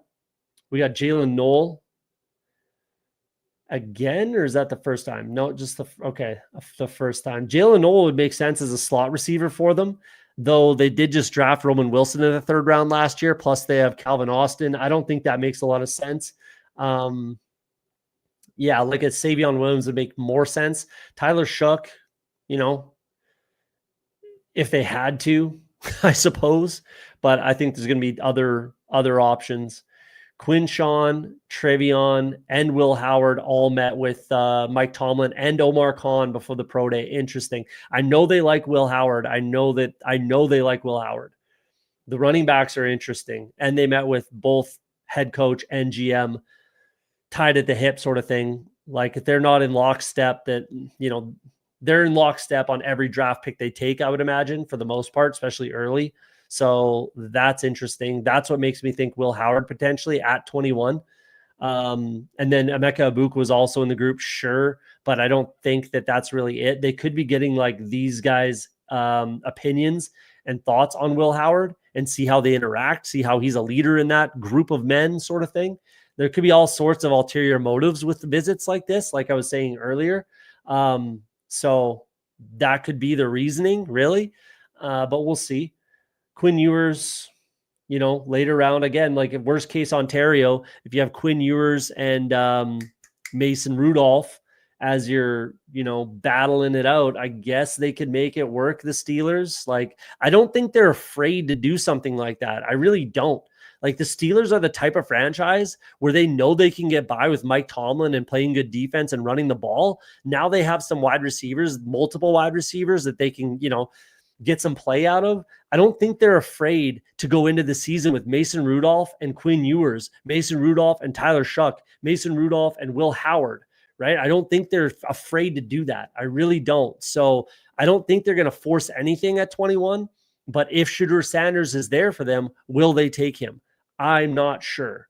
So that's what I got to dig into a little bit more. Jalen Milroe they met with, right? With Mike Tomlin, Omar Khan, and their quarterback coach. So that's a little bit more interesting and intriguing. Obviously, they probably just wanted another voice in there. DJ Giddens would be a good fit. Ashton Genty, Ollie Gordon. I think Ollie Gordon is going to the Steelers, honestly. Kenneth Grant makes sense for them if he's there, and I think he would be. Quinn Ewers again. Will Johnson won't be there, but he'd be awesome for them. Jahdae Barron won't be there, but he would be great for them. Jordan James, sure. So a lot of work on these later, second to fifth round running backs, which is right where I think they're going to pick one. And I think it's Ollie Gordon. Jaden Blue would be interesting, but a little too similar sort of to Jalen Warren for me. Emeka Ibuka had another meeting, but I don't think fits anymore.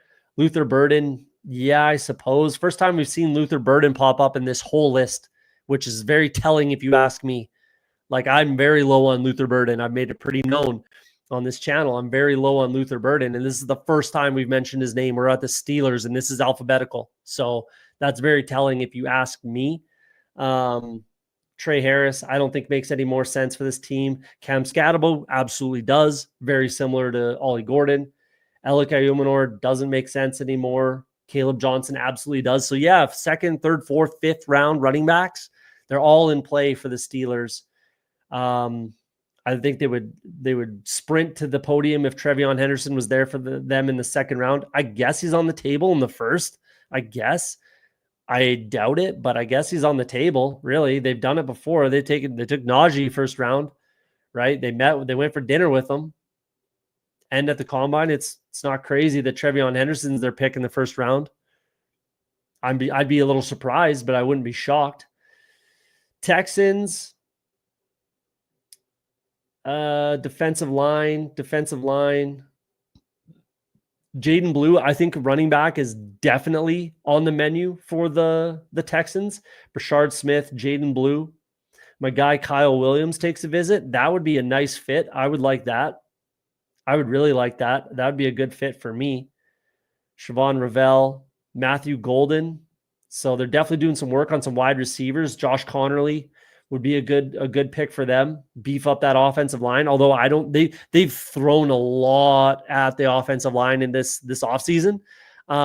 So I don't think first, second round makes tons of sense. I think they could address the offensive line, but not in the first couple rounds for me. So I don't think Connerly is on the table for them, but Kyle Williams would be an interesting one. Brashard Smith would be an interesting one for sure. They do have Daria Gumbawale there already, but they could easily just move on from him. And Brashard Smith is kind of that heir apparent to Joe Mixon. I wouldn't mind that.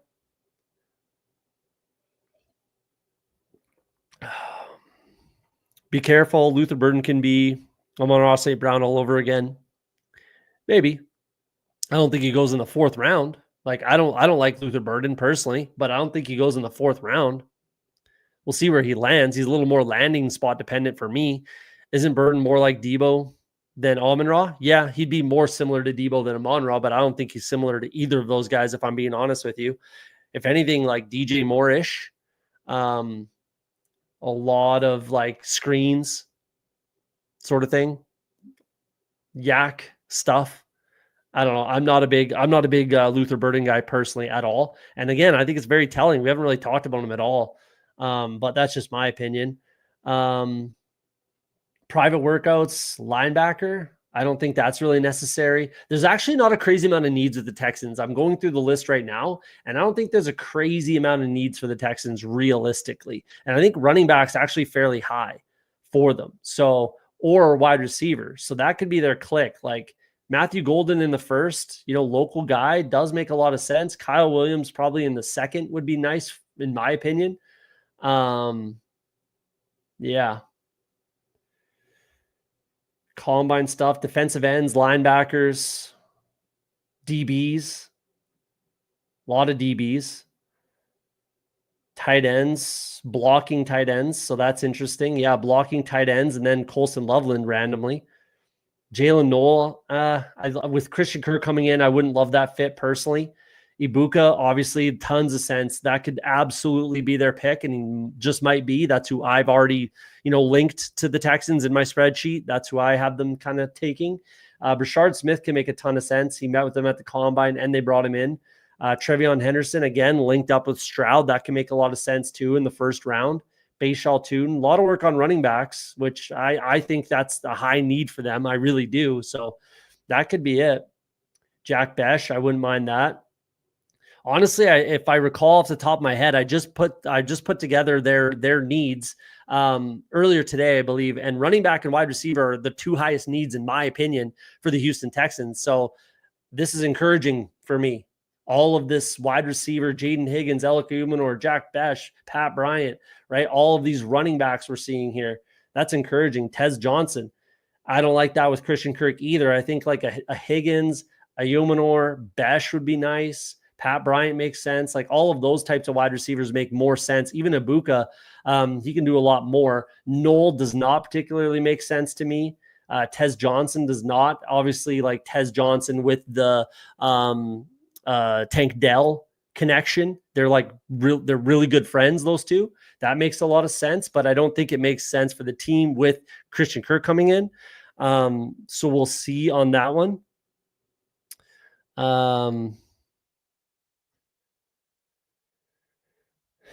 Yeah, the Steelers are just going long for sure. No, I don't think they do. I don't think the Steelers need a burden type. They have, again, they drafted Roman Wilson in the third round last year, and they have Calvin Austin the third. I think those two make more sense as their kind of slot guy. I don't think that burden would make a ton of sense for that team. Plus, I really don't think that you want to put that personality in there with George Pickens. Like, there's a lot of people that have huge concerns with Luther Burden quitting on the Missouri Tigers last year. So I don't think you want to put a personality like Luther Burden in there with George Pickens. I really don't. I wouldn't do that if I'm the Steelers. Yeah, how far can Jaylen Warren throw? Hopefully he's got a good arm on him. Not landing spot for Burden is the Bills. That could make some sense. I don't like Burden anywhere, if I'm being honest. I'm not a big fan of Burden. I don't like his style. Like, I don't like what he does realistically. Like, yeah, some pre-snap motion stuff, behind the line of scrimmage screens, maybe some slant stuff, but I just don't love it. I don't know if they'd be having nightmares, man. They might be too busy fighting with each other. Literally, like DK Metcalf is a big personality too. George Pickens is ridiculous. And Luther Burden, I'm not so sure. So I would not be putting that together. It's already a concern for me with DK Metcalf and George Pickens personally. But what do I know? I don't know about this one. Like, Shakir's like a true slot receiver. Burden's more of a Z, in my opinion. That's at least how I would play both of those players. I would play Khalil Shakir as a true slot, and I would play Luther Burden as my outside Z, right? Move guy too, pre-snap motion. Yeah, he's going to line up in the slot some, but that's kind of the way I would look at it with if I'm talking about Luther Burden personally. Yeah. Oh yeah, like physically. Yeah, you might be right on that one. They might take a lot of penalties punching dudes in the head. I mean, Brady Cook looked pretty good, actually. He's getting a lot of buzz, realistically. I think Brady Cook gets a bad rap. That's how I see it. I think Brady Cook gets a bad rap, actually. So he was really good for him the year before. Maybe it's a Luther Burden thing. I don't know. I think it could be more along the lines of that. But let's get back into this. Let's wrap this up. We still got to do a draft, so Jesus. A lot of offensive linemen makes sense for the Texans a little bit later in the draft. Probably not in the first round, but a guy like Gray Zabel will be a first-round pick. Booker at the point of the draft where they draft would be, click for them. Connolly's probably gone, but that can make some sense. Caleb Johnson to the Titans. Yeah. Terrence Ferguson would be really nice, actually. That would be really nice. I'm a big T-Fer guy, as you guys know. That could make a lot of sense. That actually is a really good fit.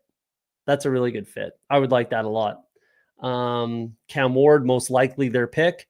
Shadur Abdul, obviously they're going to bring everybody in. Travis Hunter, obviously, all that's going to happen. But Terrence Ferguson at the top of the third round, that'd be really nice for anyone drafting Terrence Ferguson to the Titans. That'd be nice. Shador, Cam Ward, obviously. Jalen Walker, no point in that, really. Interesting. Shamar Stewart, no point there. Quinn Ewers probably doesn't make any more sense. Tyler Warren doesn't make sense. Jaden Blue, Luther Burden that might be a good spot for Luther Burden, really. The Titans, this is only the second time we've seen Luther Burden's name pop up in this entire list, and this actually could make some sense. Luther Burden to the Titans with Ridley. Yeah, I don't hate that at all. That could make some sense. Offensive lineman, Connerly, maybe if he's there in the second round at the top, at the first pick, right, of the second round, maybe. I doubt he's there. They put a lot of work in the offensive line, though, so maybe some of these later round. Again, we see Charles Grant. I think we've seen him on every single team, right? So that's very telling. A lot of buzz. The Vikings, Brashard Smith, takes over for Aaron Jones, right? I mean, anyone that's drafting him this year would be a little perturbed, but he could be the guy who takes over for Aaron Jones. That makes a lot of sense. Same thing with Krosky Merritt, similar type of a player. That can make some sense. Derek Harmon might be their pick. That definitely makes some sense. Blocking tight end. We got a lot of offensive line. Later round offensive lineman makes some sense. Another running back, another offensive lineman. So third or fourth round offensive line. And some kind of running back. Jordan James. Yeah, like an Aaron Jones handcuff replacement. Ashton Genty won't be there for them. That's not going to happen. Derek Harmon again. That might be their pick in the first round. Cam Ward's not going to happen. Charles Grant we see again. Later round offensive line is what it looks like thereafter for sure. They're definitely putting in a lot of work on later round offensive linemen and some sort of Aaron Jones replacement running back. And that's it. Jeez. Vikings. Yeah, that makes sense. Yeah, that's what it looks like to me. Later round offensive line and a replacement for Aaron Jones. That's what it looks like to me. They lost Johnny Munt. So a guy like Thomas Fedone could fit in there as their kind of Josh Oliver pair, right? That can make some sense. So interesting. If you guys are enjoying the content, we just put in a lot of work, hour and a half. We're still going to rip one quick draft. So a lot of work I put into this, gave you guys some resources. Hopefully you get some value out of this. Hit that like button for me if you don't mind. And you see the ticker down there, 486 subscribers to 500 goal if we get there by the draft. Putting in a lot of work for the draft right now. So this is my favorite time of year. This is my favorite thing to do. I love doing draft stuff, draft talk, rookie talk, all that kind of stuff is my absolute favorite thing to do. So if you ever have any questions or anything like that, or want to just bounce an idea, hit me up on Twitter. More than happy. You see the Twitter handle right there. Hit me up and we can always have a chat about that. The link is in the description for the website we were just on. So if you want to pop into that, you can jump in there. Let's share Underdog. We're gonna rip a quick draft. Did you guys get some value out of that? Put it in the chat. Let me know if you're watching it back after the fact. Maybe leave a comment. It really helps. Let me know if you get some value out of having these types of conversations. It's stuff that I really like to do. So let me know if you get some value. Yeah, appreciate that. I know it's strange. Like sometimes, especially, it is weird. It doesn't make sense for the Vikings realistically. Ty Felton could be fun for the Vikings over Naylor. Yeah.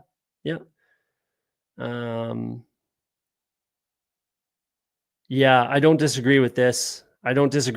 Yeah, like Ferguson goes in there. He immediately takes over, in my opinion, probably as like the true tight end, right? So I don't disagree with that. And that makes tons of sense.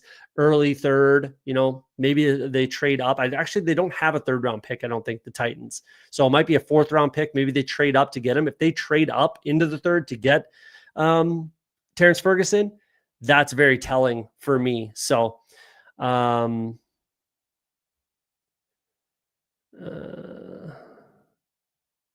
all right, if you disagree, Dev, that's all good, man. Like, we're not going to agree. It's all good, man. It's not a problem. Appreciate that, man. Appreciate that. All right, let's jump into a draft. That's the other thing. Like, if people disagree with you, it's all good, man. Like, not everybody's going to agree on everything. Wait on one. So if you're in the draft or in the chat, jump in. Not everybody's going to agree on everything. Like, there's a lot of different takes on a lot of different things. If I'm going to sit here and say I'm 100% right all the time, I'd be a goddamn liar, and I'm not. So I like to say I'm more right than I am wrong. So that if I can be more right than I am wrong, I'll take it. But not everybody's going to agree on prospects. It's the most, like I say it all the time. NFL teams are billion-dollar industries. Every single NFL team is a billion-dollar business, and they get this shit wrong every single year. You think some schmuck, me, on the internet is going to get this stuff right? Probably not. Like, even like guys like Brett Coleman don't get this stuff right all the time. Matt Miller, the big guys, like, look at Mel Kiper. Half the stuff he says is complete nonsense, realistically. Daniel Jeremiah makes 16 different mock drafts, right? I love DJ, don't get me wrong, and he knows more than honestly anybody else out there. His top 50 is really what you need to look at for Daniel Jeremiah. Don't worry about his mock drafts. Look at his top 50. That's where you need to spend your time. But we're not going to agree on everything, guys. It's all good. It's really not a problem. I don't think this is much of a friends and family. DMH, I think, is in the chat potentially. If you're in the draft and in the chat, let me know, or just sit there and lurk. Do whatever you want to do. Gibbs goes 1-1. That's interesting. Interesting to see the Ravens and 49ers have 11 picks each. Yeah, the Niners can turn it around real fast. Could see them involved with a lot of teams like the Vikings who have no picks. Yeah, or the Falcons don't have a crazy amount of picks. They could be a trade down option. So hope the 49ers trade into the third with a couple of those extra pick and take round three running backs. 3 of them? That's aggressive. I don't know if we needed quite that. You can just never be 100% sure no matter who you are. Penix Jr. to the Falcons, anyone? Exactly. So, a team like the Saints could definitely draft Jackson Dart with the 9th overall pick, same spot that Penix was picked, right? They could just say, he's our guy. Let's just take him. Like, we don't need to dick around. Don't need to try to trade down, get more assets. Teams don't do that shit. They like the guy, they take him. That's it. I don't care where he's at. Let's take him. Hartman, we got you in the draft. Good to see. I'm intrigued to see if the pre-rumor rear view influences the draft picks. Pre-rumor rear view influences the draft picks. The draft picks in this best ball draft? Or what do you mean? Not sure what you mean. Ashton Genty goes 7. Interesting. I might move Genty up to pick 18. Right now, I would pick him at 20. I've been saying that all along. If he falls to 20, I'll pick him. I haven't seen him there yet. He hasn't fallen to 20 yet. I have been sitting there at 18, and he's been there, and I didn't click his name. Maybe I do now. I might just do that now, if I'm being honest. I might. A lot of picks here that I can go with. Feel pretty comfortable with. Puka would have been number 1. And then it's Amon-Ra, who's just habitually, disrespected in this range, in my opinion. Let's just bring him in. Take my high floor. Pretty good ceiling. Wide receiver.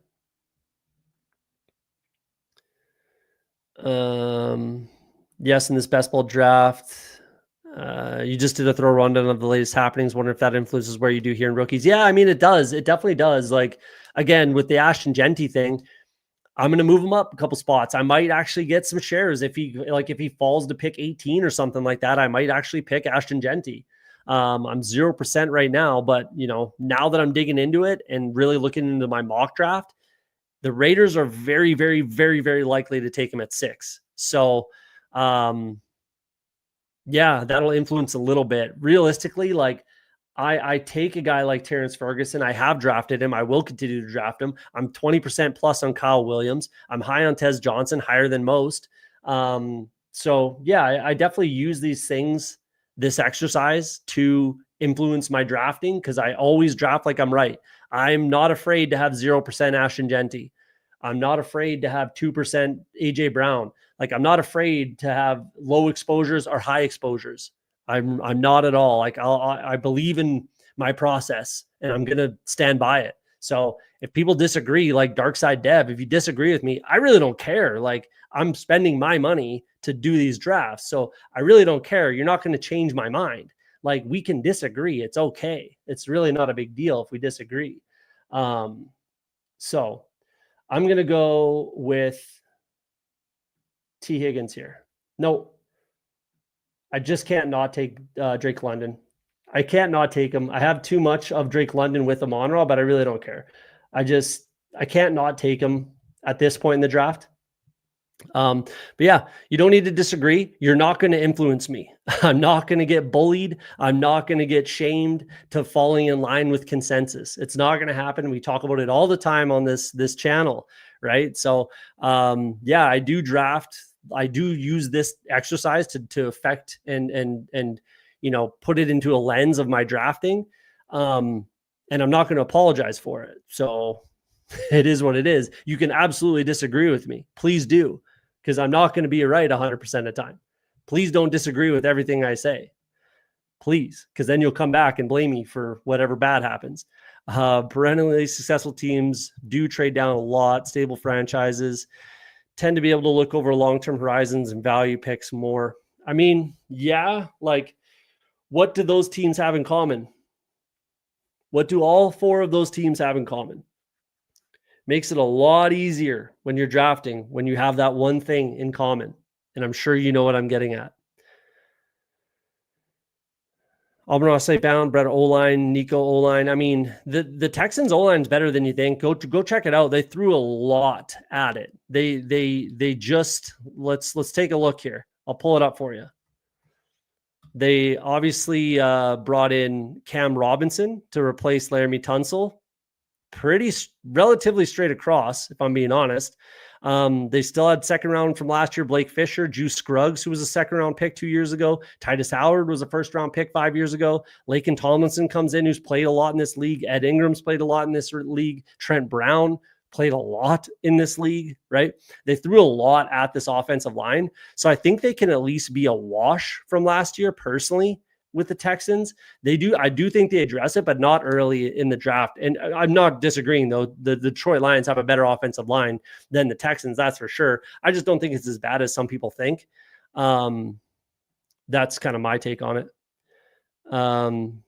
This guy's definitely Canadian with how nice his Rebuka that disagreement was. Yeah, I mean, yeah. Like the one thing that I really truly dislike about people on the Twitter machine mostly is like they will not be willing to admit that they're wrong. Like you always have to leave room, and I'm willing to do it. I'm always willing to do it. You have to leave room that you're completely wrong. This is something that I say all the time on this channel. You can be completely fucking wrong, and you have to leave the door open for that. If you don't, then I don't believe a goddamn thing you say. It's a bunch of bullshit. Like you're just a talking head. You can and will be wrong, right? So you have to leave the door open for that possibility. So I could be completely wrong about Luther Burden. I could be completely wrong about Ashton Genty, and probably will be about Ashton Genty. Well, not really, because I do like him, but whatever. That's a different story for another day. But yes, I am Canadian. I like that style, especially in pre-draft best ball. Strong player takes when situations are so in flux. Absolutely. Stick to your takes, stick to your guns. Don't apologize. Do what you got to do. Hit him with the gritty. If he's listening, prime example of someone that does whatever the hell he wants to do. Not going to apologize for it. Do I agree with everything? Of course not. But at least I appreciate what he does and his process. It only makes sense to draft only players everyone else is drafting. It's how he'll win. Yeah, I think that you're being sarcastic there. If not, then I don't know. I don't know. That's exactly what it is. They all have a QB. Makes it a lot easier to trade down, do whatever you want to do in the draft because you have a quarterback, right? You have a guy. You don't need to There's certain things you don't need. Your quarterbacks can elevate your pass catchers, your tight ends, your wide receivers, right? And even your running backs, right? Even the offensive line, they can get away with a lot more. So exactly.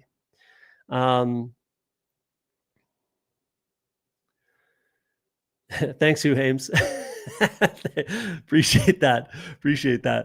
I agree. I have Emeka Ibuka as my number one wide receiver in this class. I've shown my rankings. Maybe I will again at some point soon. I also have Trevion Henderson as my number one running back in this class. So there you go.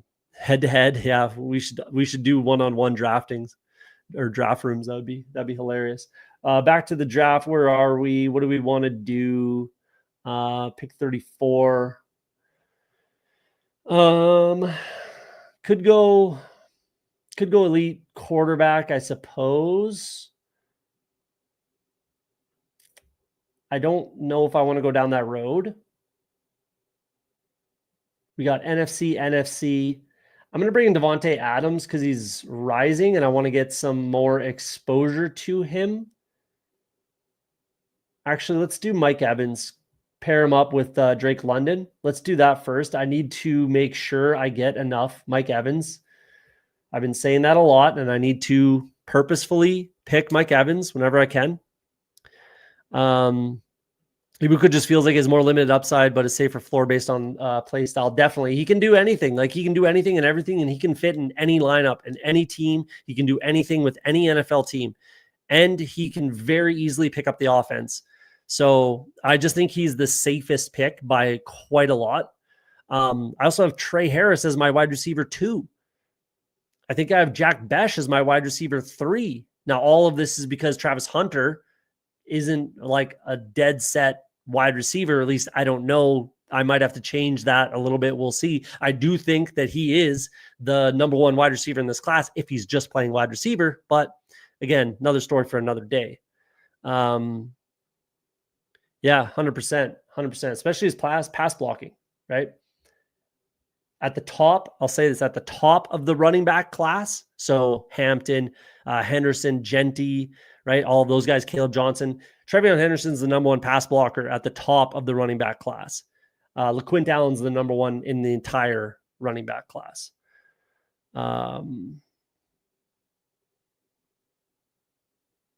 Yeah, that'll happen. Little Miss Brady. I was personally all over Chase Brown, being a Bengals fan. I know what we had there personally. So I'm going to go with Lamar. I'm going to end up with an elite quarterback anyways. Pretty hard to pass up on Lamar here for me. So pretty easy to backstack. Let's just go down that road, make it easy. I only draft backup QBs, second string running backs, and wide receiver 3 because injury is inevitable. It's how you win. 100%, man. You're killing it. Absolutely. You got to have that upside.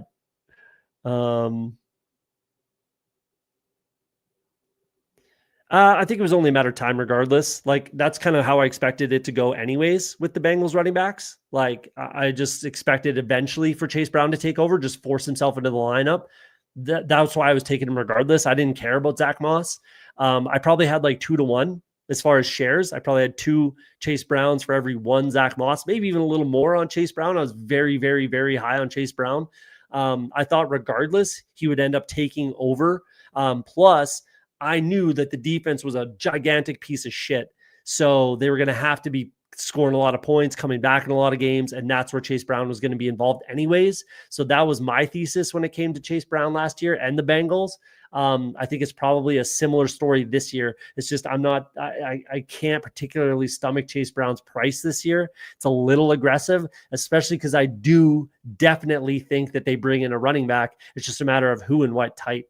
So we'll see. But I think it's like a Damian Martinez, maybe Ollie Gordon type. We'll see. Yeah, appreciate that. I'm super, super high on Trevion Henderson. Let's see what my exposure is. It's very high. Whoops. 22% in the big board, 24% overall. That feels pretty good. It's right around where I want to be. Yeah, he's pretty high up there for me.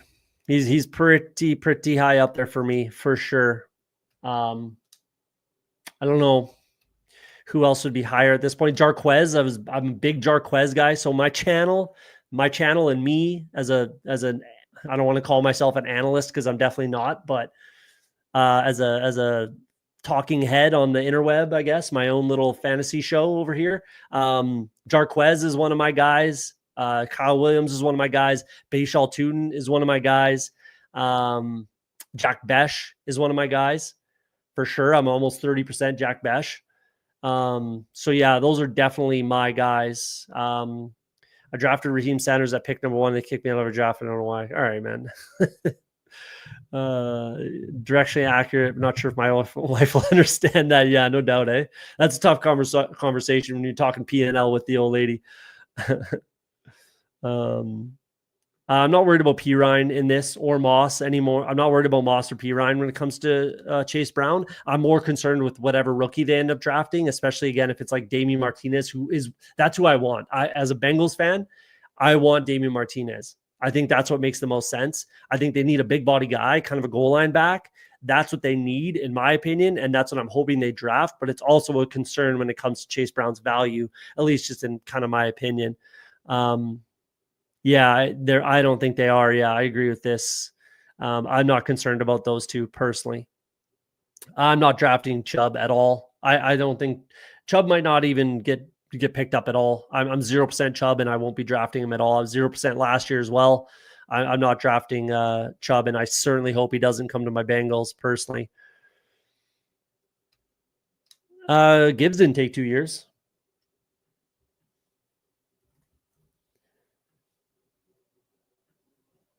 11 touchdowns his rookie season, 20 touchdowns last year.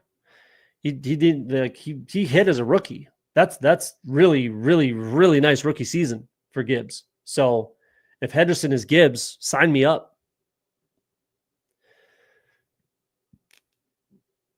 I agree with this. I've been saying for a long time that I want to be done drafting running backs at Martinez. I'm 21% as well, 24% overall on Damien Martinez.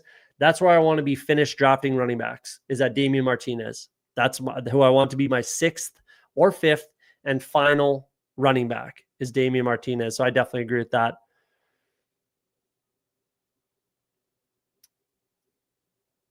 That could be fun. That could be fun. Mind you, like Kamara would obviously kill his value until or if he gets traded. I doubt he gets traded given the contract, but we'll see. We will see. Perfect. I'm going to go Chuba. That makes tons of sense. Pair him up with my NFC South. I'm only 3% Chuba, so get a little more of that action in my life.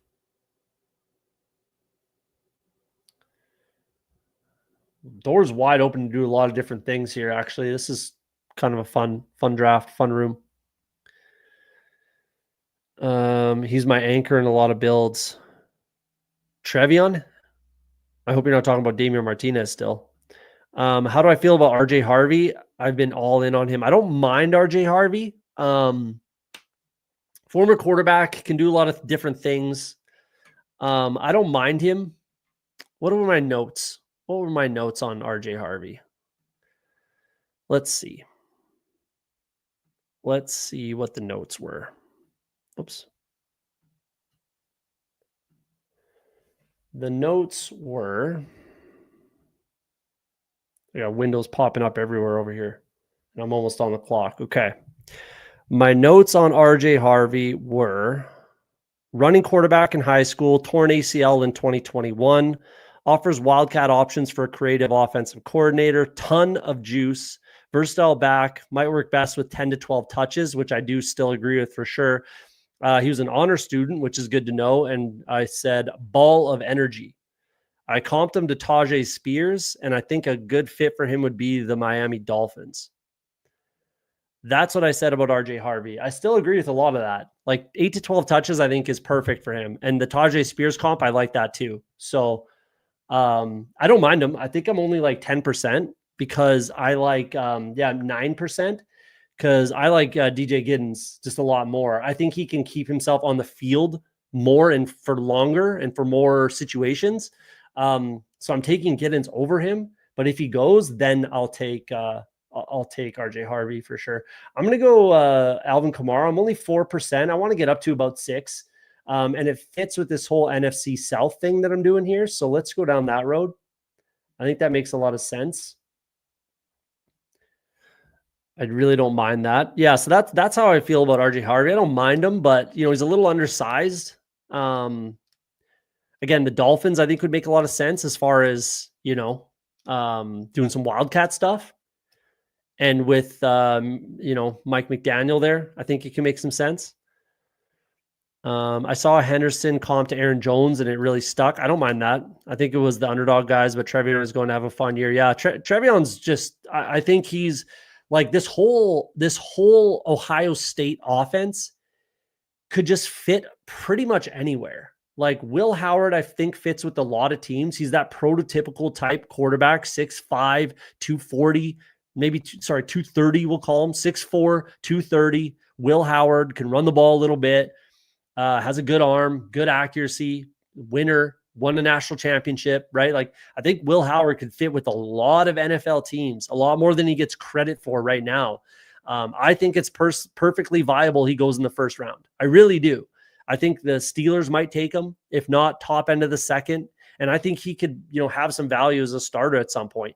Trevion Henderson, my number one my number one running back. Emeka Ibuka, my number one wide receiver. Like, I think you put Trevion Henderson in any team in the NFL and he'll fit. I think you take Ibuka, put him on any team in the NFL and he'll fit, right? Like, I like this Ohio State team a lot. There's a lot to like. Judkins as well. You take Judkins, you put him on any NFL team for the most part. I think the best fit for Judkins is with the Bears, with Ben Johnson in that David Montgomery role. I think that makes a ton of sense. I'm secretly and not so secretly hoping that they go Quinshon Judkins and Bashal Tutin for the Bears. That's what I'm actually kind of hoping for. And then you get that David Montgomery and Jahmyr Gibbs types, and that's their backfield. And then, RIP DeAndre Swift, but c'est la vie.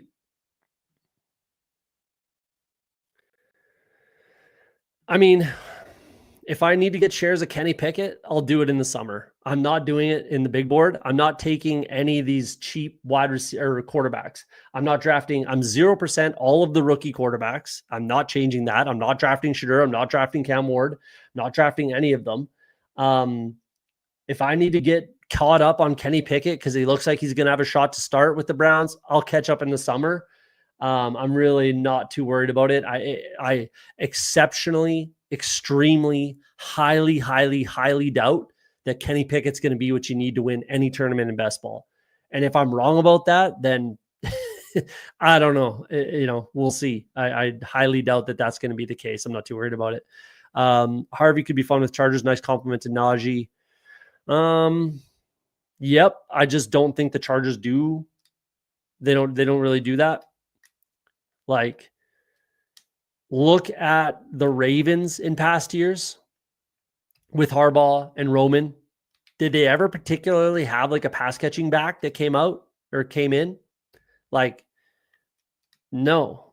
Even like towards the end when Justice Hill was there with Greg Roman, he wasn't much of anything yet until Greg Roman left. Like, they're a ground and pound kind of team. Ground and pound. 2 yards in a cloud of dust if they have to. So Najee is perfect for that team. And he can catch the ball. So if someone like DJ Giddens, Cam Scatabo, someone like that comes in as well, then I could see that being a thing. But I'm not too worried about like trying to find a complement in the Chargers backfield, because I think they're just going to be like ground and pound like they kind of always have been, in my opinion, from what I've seen from Harbaugh and Greg Roman. Where do we want to go with this? Let's do, like, I just have so many options. I feel like it's pretty wide open. I don't mind clicking Tracy here.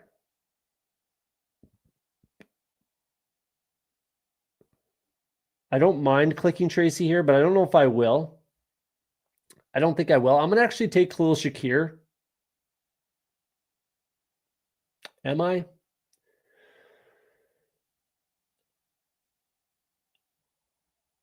I'm going to take Tony Pollard. Let's bring in Tony P. I think I need to up my floor and my running back potential here. Chuba, there's some question marks. Alvin Kamara, there's some question marks. So let's bring in Tony Pollard where there's less question marks. If they go running back in the top of the second round, that's a huge concern. But I just really don't. They have so many needs. I really, really do not think that they need to address the running back room. You know what they did in free agency on the offensive line, and with Bill Callahan being there. Give me the running backs of the Tennessee Titans. I like my top 3 wide receivers, but I'm probably going to fall behind a little bit. I'm not going to lie. We'll see. We'll see where it ends up. Definitely don't have to go quarterback for sure. I closed some doors in the running back room.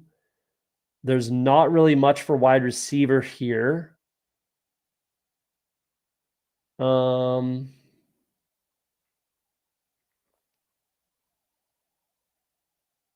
Yeah.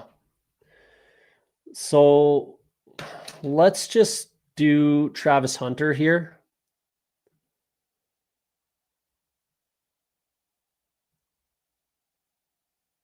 Where are we on this? There we go. Let's just do Travis Hunter. You could say Mark Andrews is the click, obviously, but we've got some backdoor options we can hit.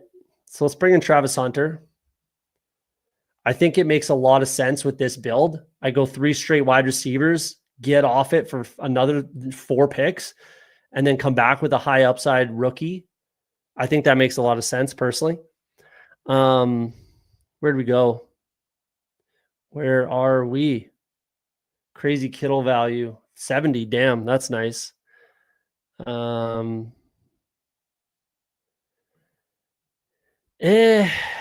not drafting Mike Williams. I'm just not doing it. Mike Williams got like $3 million. Like I'm thinking that Mike Williams is like the handcuff to Quentin Johnston. The coach has literally told us multiple times that he likes Quentin Johnston. I'm not sure why we continue to not believe him.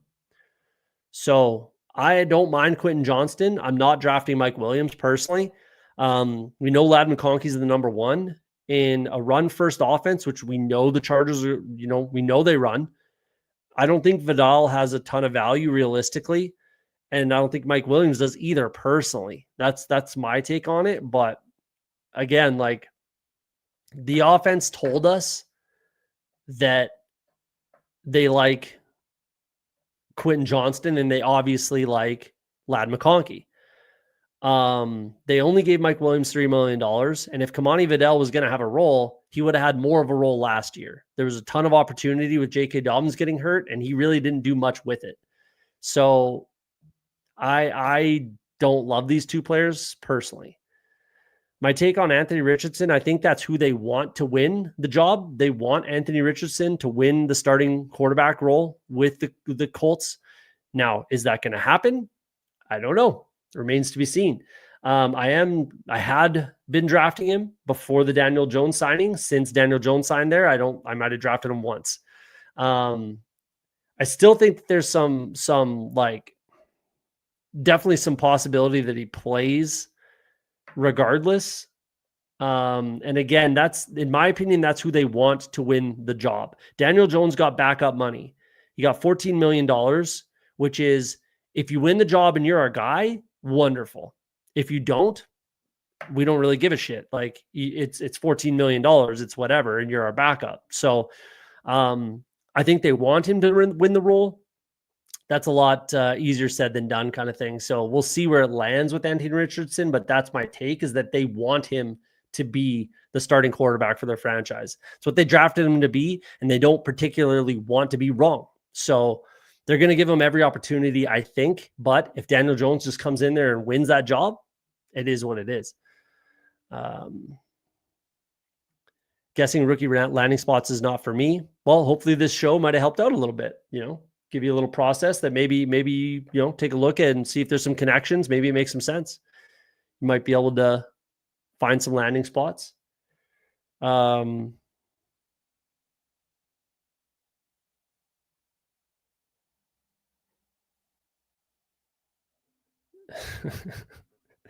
Pickett over Richardson 100%.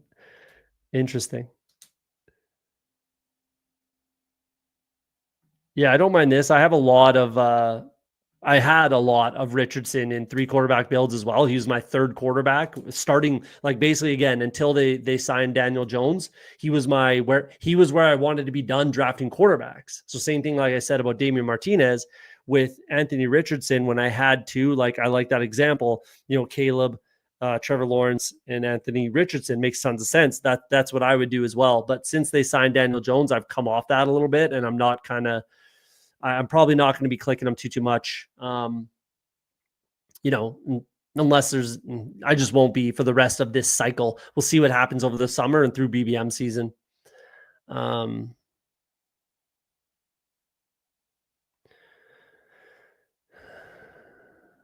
Don't mind that. Like, I don't mind Tracy. Like I said, he's almost guaranteed a role. It's just like, what's his competition going to be? It's not that I'm not a fan of Hawkinson. I'm not a fan of JJ McCarthy. Like, I didn't think JJ McCarthy was a 1st-round pick last year. He's still a rookie. We still know absolutely nothing about JJ McCarthy. I don't know. I have my concerns as a passer, and even obviously as a runner as well. Coming into this year, he's very, very hurt. Like, with what he did to his knee, he's probably not going to be taken off running a ton as a rookie, essentially, because at the end of the day, he's still a rookie, realistically. So yeah, it's a JJ McCarthy thing, not a Hawkinson thing. I'm going to bring in. Geez, barely got Bateman in there. Holy moly. That's who I was going to click. There's a bunch of different things I want to do here, but we got Bateman, so that works. That works for me. I wanted to get another wide receiver. I was taking a look at the running backs and I ran out of time. Jeez. Got Bateman though, so we're good. We're laughing. Jonnu could be on the board here. I don't know if I want to go down that road. Oh, there he goes. I'm going to take Justin Fields here and just kind of make it easy on myself. And now I'm done at quarterback. Not entirely necessary with Lamar, but I don't really love any of the other clicks here. And it's nice to just wrap it up and be done. So no matter what else happens, plus obviously super high ceilings with both of these quarterbacks. So no matter what else happens, I'm not taking another quarterback. I really don't care if there's some extreme falling value. It really doesn't matter. It really doesn't matter. So yeah, I'm not a fan of Hawkinson. It's just a JJ McCarthy thing. I'm pretty low on Justin Jefferson, and I have 0% Jordan Addison as well.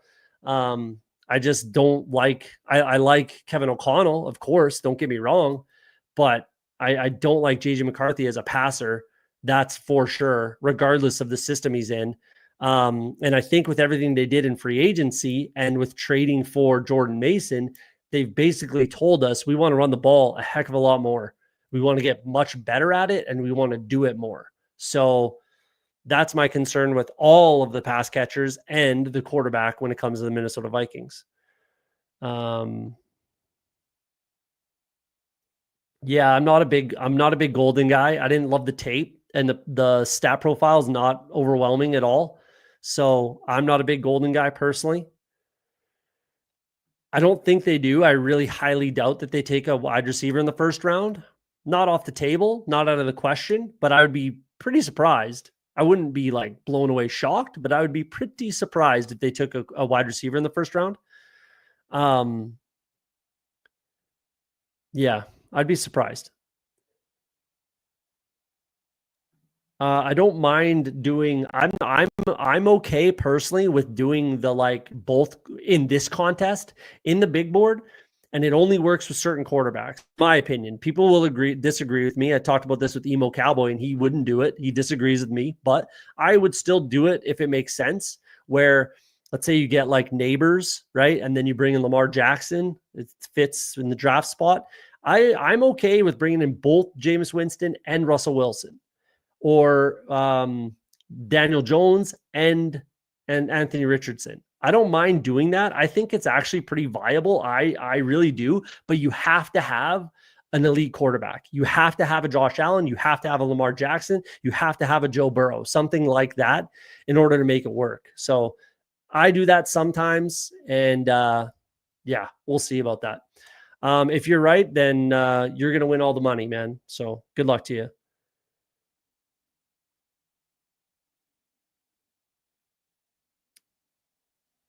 I honestly wouldn't call Vidal a pass catching back, if I'm being honest. Like, he's a better option than Edwards, but I would say J.K. Dobbins is a better pass catcher than Kamani Vidal for sure. I would say Najee Harris is a better pass catcher than Kamani Vidal. So that's where I'm at with it. But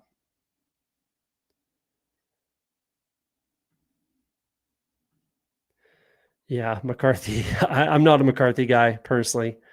But so that's the thing. Like, yeah, Russ does actually. He does definitely target the backfield. Look at Najee and Jalen Warren. Let's take a look at their stats. Najee had 36 catches, and Jalen Warren had 38 catches. So 70 plus catches out of your backfield, predominantly with Russell Wilson, because Justin Fields sure as shit doesn't throw to the backfield. So it all came with Russell Wilson, and he missed the first 6 games, right? So in theory, there should be a lot more volume there. Wow. What do we want to do here?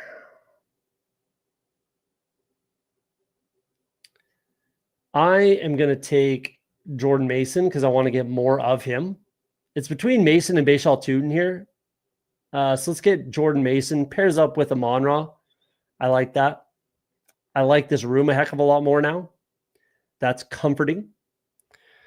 But yeah, so Russell Wilson and, well, less so Jameis Winston, but he does throw to running backs a little bit. Russ absolutely throws to running backs for sure. Check down Russell Wilson, man. He definitely throws to running backs a lot. So 70 plus in 13 games, right? So that's something that I actually like with Tyrone Tracy personally, is that he's going to catch a lot of passes kind of regardless, unless they bring in like an early second round, do it all back. If they do that and they just replace Tracy, then it is what it is. And that kind of stinks. And there's not, like, if they bring in Ashton Genty, then it is what it is. But if they bring in like a third, fourth, fifth round running back to compete and be a 1A, 1B complement to Tracy, then I think Tyrone Tracy actually has a ton of value.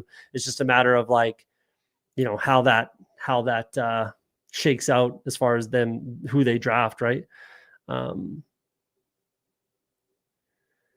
not getting into this Kenny Pickett conversation because it doesn't deserve any attention, if I'm being honest. Kenny Pickett is not good. Like, it is what it is. So, I mean, if you disagree, that's perfectly fine. Go ahead and draft him. I'm not going to be. Yeah, this is it with Kamani Vidal. He was still a 6th-round pick, guys. Like, he was a 6th-round pick. I'm not too worried about it. They paid $9.5 million for Najee Harris. I definitely would have taken Isaiah Likely there. So that's kind of what I was, mulling between. And now that Bashal Tootin is still here, I wish I took Likely right here. But it is what it is. It is what it is. So let's take Bashal Tootin then. Or do I want to do that? I do want to do that. It's between Tootin and Higgins, but I'm going to take Bashal Tootin here. Let's go that road. Let's go down that road. Yeah, so Kamani Vidal might not even be on this team. I do agree with this. If they draft a running back, he's probably not on this team. If it's Najee, rookie that comes in, they love Hassan Haskins. So he could still be, RB4 if they carry 4 running backs, but it's not out of the question.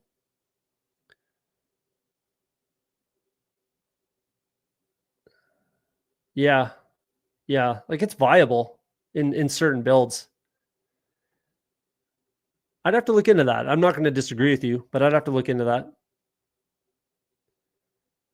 That's a flawed way to look at this. Like, it just take him, especially with where he goes. If it's from the 20th round to the 8th round, then I guess I could get on board with what you're saying, but the price is the price. It is what it is. Just especially if you like him as a player, which I absolutely do, and I have a ton of shares. I was only 20% Bayshal Tootin when he was going in the 200 plus. I should have been 100%. I started talking about Bayshal Tootin literally January 2nd, and I've been drafting him not enough. When he was going in the 20th round, I should have picked him on every single team, but I didn't, and I'm kicking myself for that. But I don't really care that he's a 12th round pick. I'll still take him. Like, the price is the price. As long as you're building, your roster construction is sound. That's all that matters. Again, the rules of best ball, the rules of Off the Schneid, roster construction, roster construction, roster construction. That's all that matters. That's it. As long as you have sound roster construction, don't worry about the cost. And don't worry about all these other super teams. If you're worried about that, then stop drafting the contest altogether, honestly. That's my take on that. Oh, gotcha. Yeah, that sounds more accurate. Like, it's hard to know what you're going to get out of them, I suppose. I'd have to dig more into it.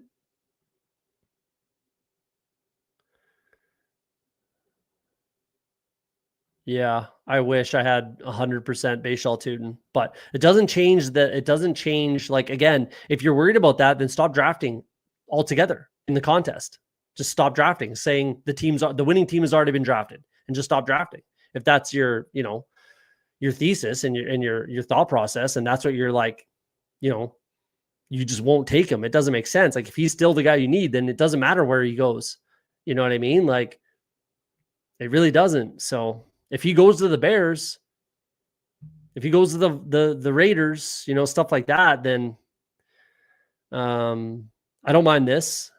I don't know if he'd completely take over. I still think Tracy would have some value, maybe a little less, because Cam Scatterbo can definitely catch the ball. So maybe a little less than if it was like, Ollie Gordon, for sure.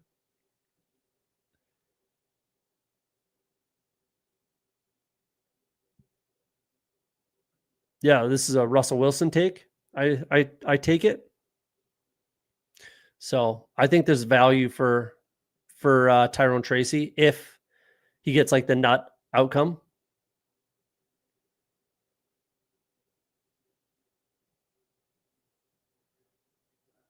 That's fair. If that's your take, that's fair. Forget about where he went before. If this is your take, that's fine. That's fair.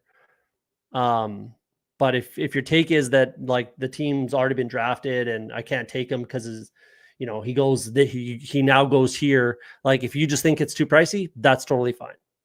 That's a fine take. We're on the clock. Done at quarterback. Probably done at running back for the most part. Need some tight ends. So let's bring in Jake Ferguson, because that's really all that's here that makes any sense for us. I need to get at least like some sort of high floor running back at some point. And then I'm probably going to have to draft a running back and just be done at RB. Well, we'll see. We'll see on that one.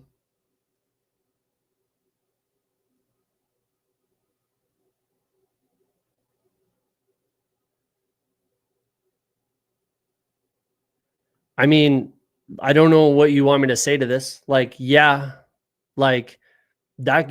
You can say that for any logic. Then, like, what are we getting at here? Like, yeah, if you're not drafting a well-constructed team, if you're drafting 5 quarterbacks, if you're drafting 4 wide receivers, that's obviously a problem, right? Like, I don't know. I don't know.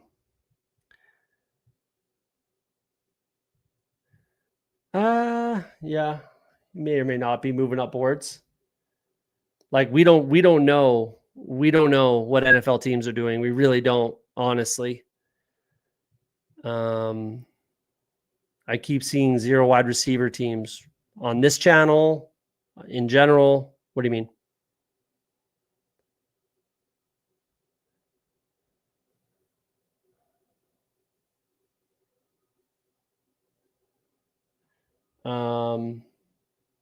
I'm probably just going to go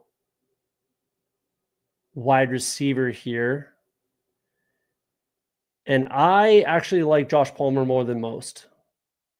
I can't take Josh Palmer here. Let's wait on that. Let's go Isaac Orendo as my 6th running back, and then I'm done.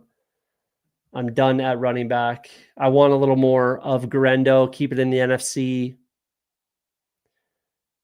I think that makes sense. So let's go down that road.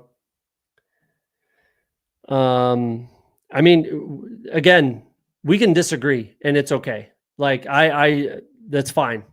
Roster construction is all that matters to me. If you don't understand like the whole thing, everything that means, as in like stacking, division stacking, conference stacking, like there's a lot that goes into roster construction. It's not just 3-6-8-3, right? Like there's more to it than that. So if you disagree, you disagree, and that's completely fine, man. Like do whatever you want to do. Again, if you disagree, you disagree. I'm fine with it. Ravens, I'd be less on both teams. Actually, I would probably move Henderson down my board personally in BBM if he goes to either of these teams.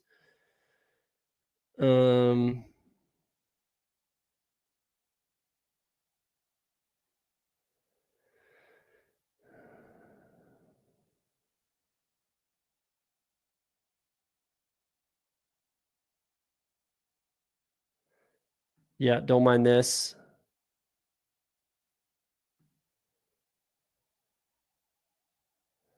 Putt Daddy, appreciate you, man.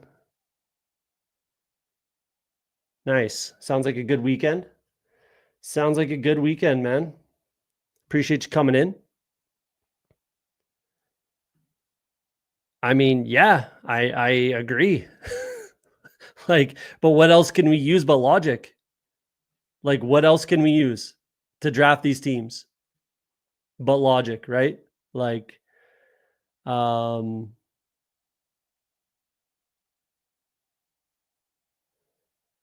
pixelated and blurry. Maybe I should zoom in. Got to get weird sometimes. Yeah, if it makes sense.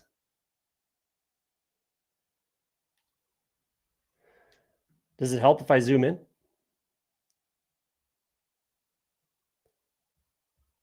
Then it's kind of weird on my screen. Sorry, guys.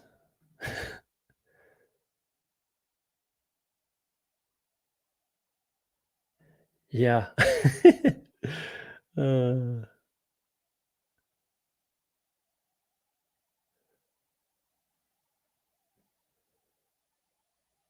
Let's do that. Let's do that. I like this. The Wheel of Destiny. Let's do that. I like that. That's funny. Good stuff. Appreciate everybody in the chat either way. Agree, disagree. It is what it is. Like it's all good regardless. So appreciate you guys coming out. Hit the like button for me if you don't mind. Really helps. You know, if you're new to the channel, hit the subscribe button. We're 14 away from a 12-hour live stream.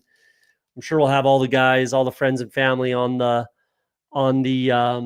channel, on the stream, all the favorites, and we'll have a good time. So hit that like button if you like the content. I'm expecting a lot of receipts this year, which is awesome. Bring the receipts. Jalen Noel, easy click. Easy click for me here. Easy click. Tons of wide receiver value, in my opinion, and tons of tight end value, in my opinion, at the end of the draft.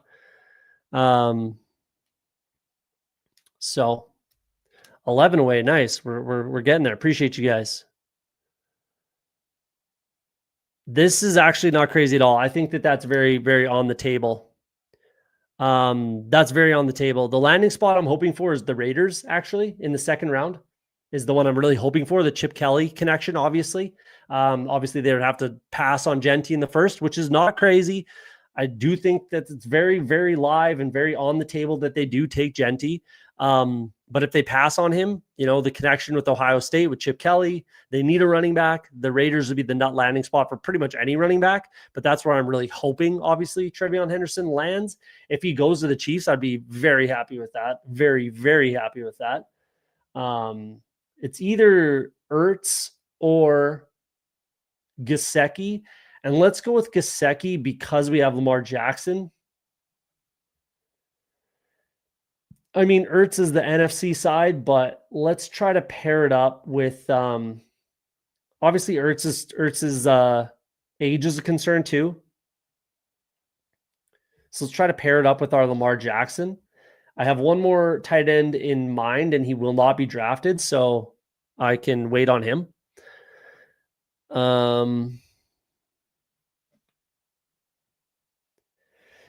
Yeah. I don't like 4 quarterback builds. I'd rather force it in earlier. I'm not a big 4. I don't think I have a single 4 quarterback team, but I do have a couple 4 tight end builds. Yeah.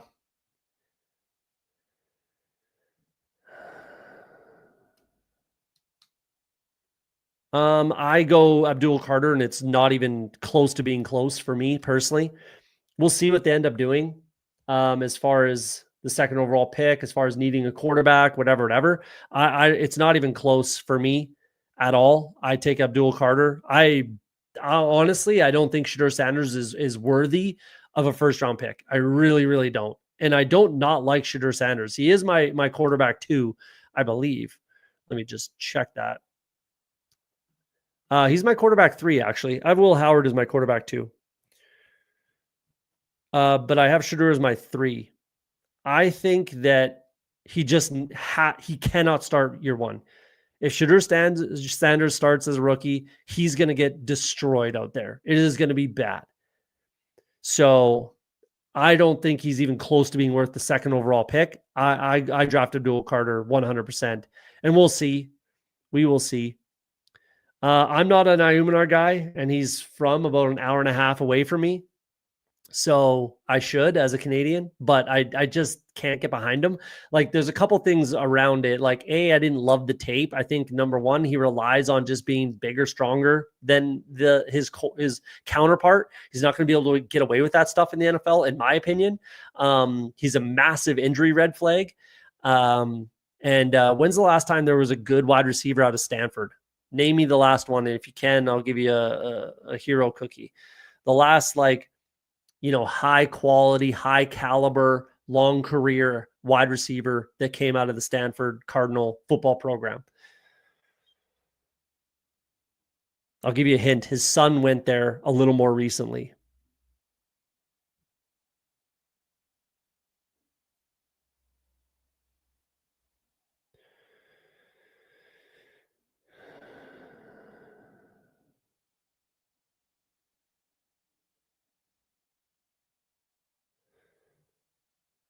A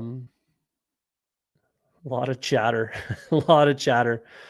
I think Cleveland takes, I agree with this. I've got Carter to the Browns and Hunter to the Giants personally. I really don't think Hunter would slip. Like, he's just too talented as a player overall. So that's funny. This is kind of true, but Ed McCaffrey, his dad, was actually the answer to that question. If that was Jamie Robbins' answer, then yeah, you're right. You are correct. That's possible. I think that's the correct thing for them to do, but we'll see if they do it.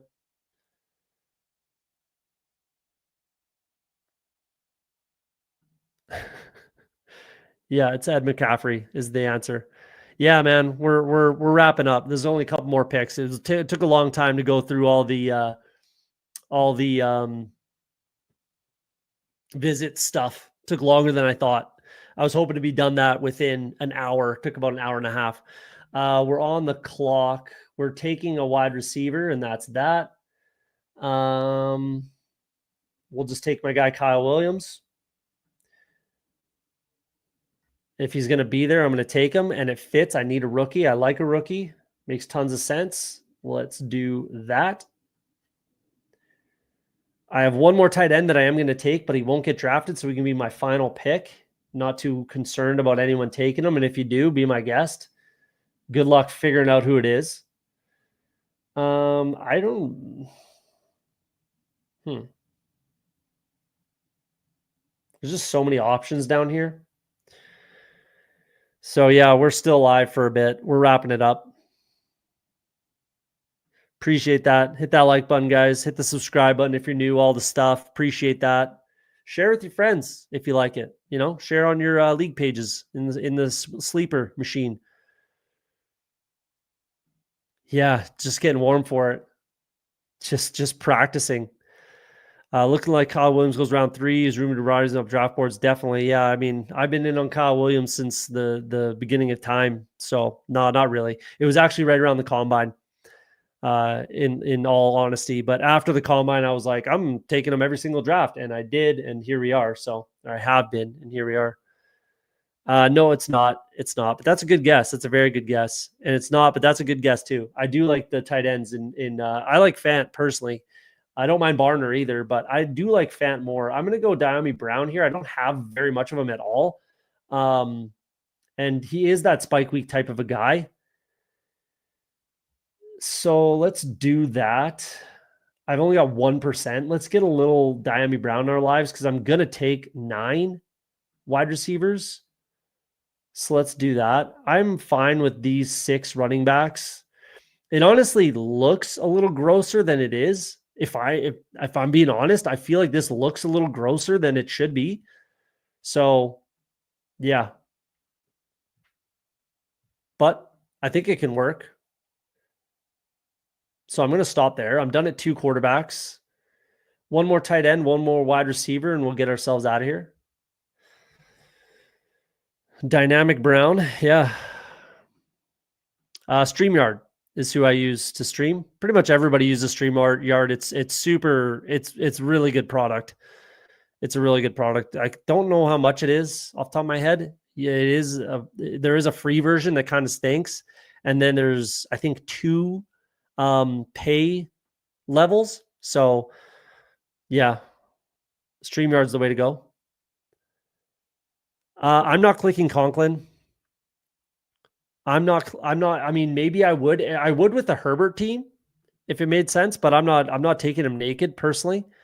I might have to look into that. I do appreciate Hayden and Josh's stuff. They have really good stuff. Yeah, I'll probably try to check it out. They do have a free version on StreamYard, but it's kind of shitty, and there's a watermark that you have to have, and it looks kind of silly. Yeah, they do have a free version. It's just not very good.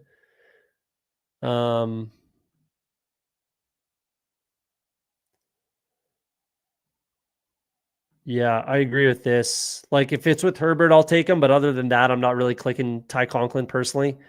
I think he could be replaced. And, you know, as we saw, like Terrence Ferguson in the building, they've had a few guys in the building. They had Mason Taylor in the building, right? Like if Terrence Ferguson or Mason Taylor, especially Mason Taylor, goes to the Chargers, like Ty Conklin's not going to be, I don't know. Let's take a look at his contract.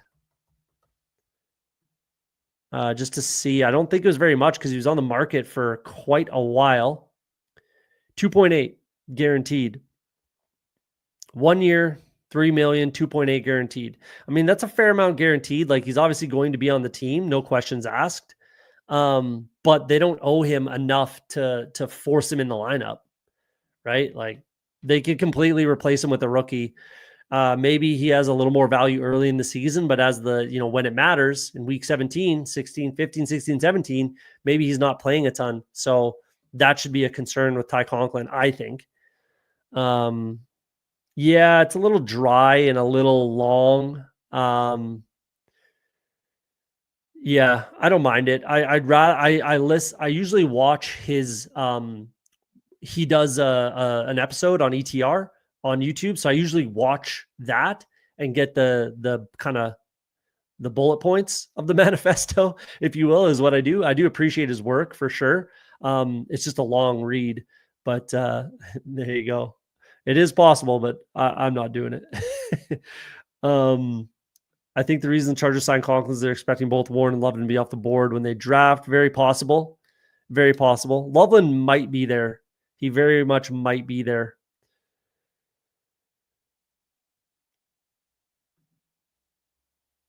Yeah, I don't think I've given the vibe that I'm drafting on vibes either.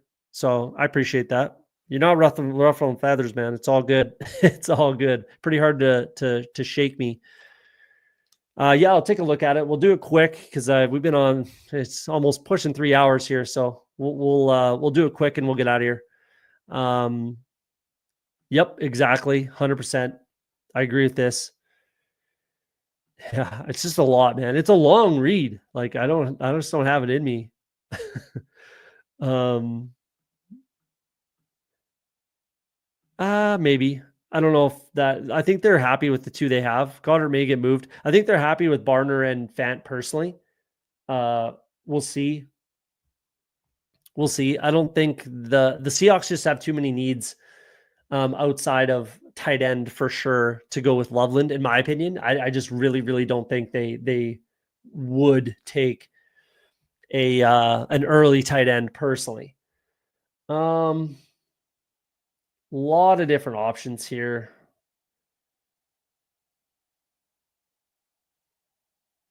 Let's just do. I'd rather a veteran. Let's just do the Trey Tucker thing, I guess.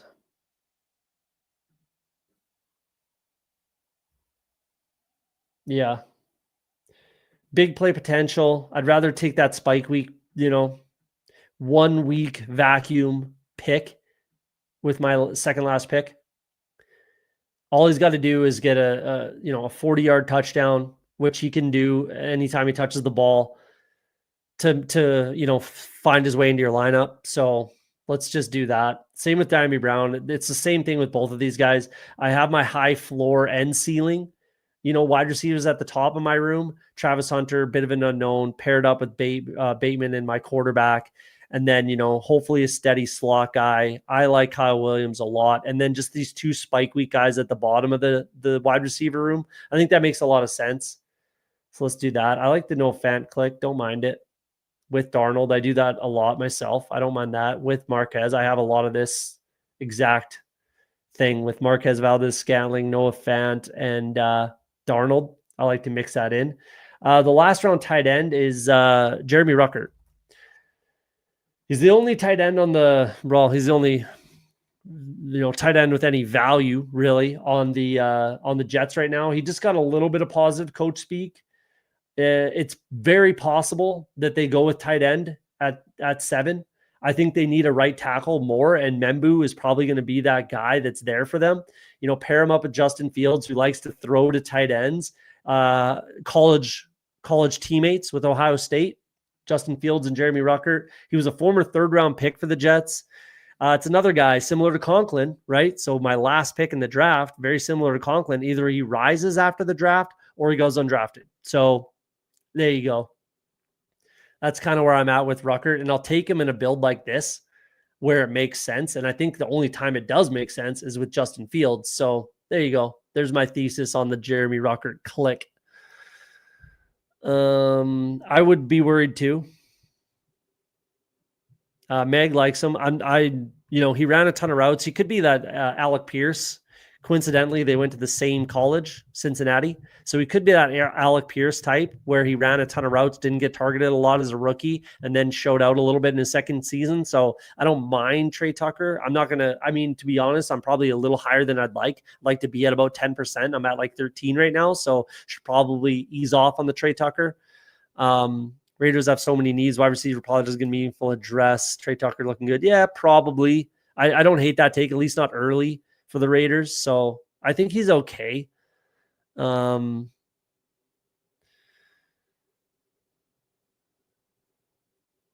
Yeah. No, exactly. I know what I'm doing. Like it's the same as Conklin. It's literally the exact same thing as Conklin. Either he's going to rise up the board or go completely undrafted and not be draftable either. Right. So, again, with everything that I said, I like Ruckert for those reasons. And again, I'm taking like 4 or 5% Ruckert, maybe where it only makes sense. And this is the only time it does make sense, especially in a tight end room like I have. I think that's possible. You know what's interesting? Sports books have Membu as the first O-line off the board. Interesting. I would say Will Campbell personally, but yeah, that is interesting. And the odds are the odds. It is what it is. Let's take a quick look. We'll look through my team quick because we're not even going to go over it. We got Lamar Jackson, Justin Fields, Chuba Hubbard, Alvin Kamara, Tony Pollard, Jordan Mason, Bashal Tune, Isaac Garendo, Amon-Ra St. Brown, Drake London, Mike Evans, Travis Hunter, Rashad Bateman, Jalen Knoll, Kyle Williams, Downey Brown, Trey Tucker, Jake Ferguson, Mike Gesicki, and Jeremy Ruckert. I actually like this team quite a bit. It's really interesting. I like this team quite a lot, actually, with these high floor wide receivers, high ceiling quarterbacks, enough in the running back room. I dig that. Let's take a look at the 2-hole. DMH09 Hartman in the chat. Yeah, I think regardless, Will Campbell goes to, yeah, no, that's fair. Like if Hunter's there for New England, they might take him, but they need a left tackle. So I think they got to do it. And that's who I'm taking is Will Campbell to the Patriots. So we've got a 3-6-8-3, Joe Burrow, Caleb Williams, Cam Ward. I would have stopped at 2.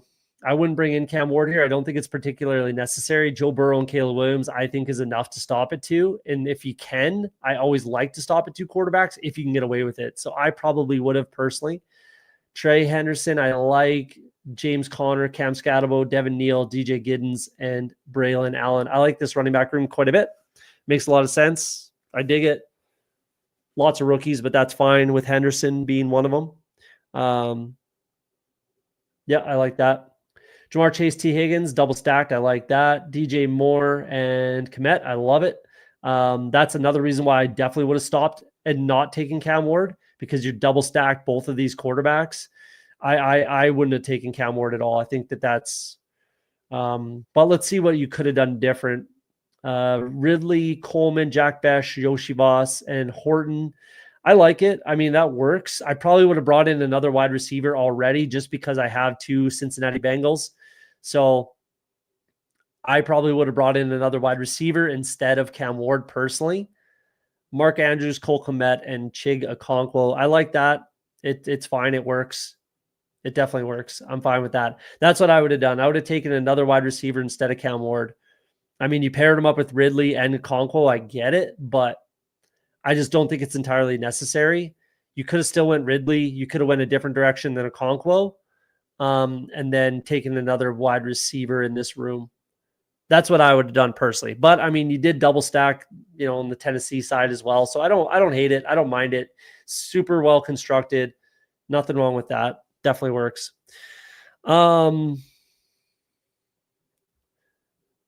Appreciate that. Jeez.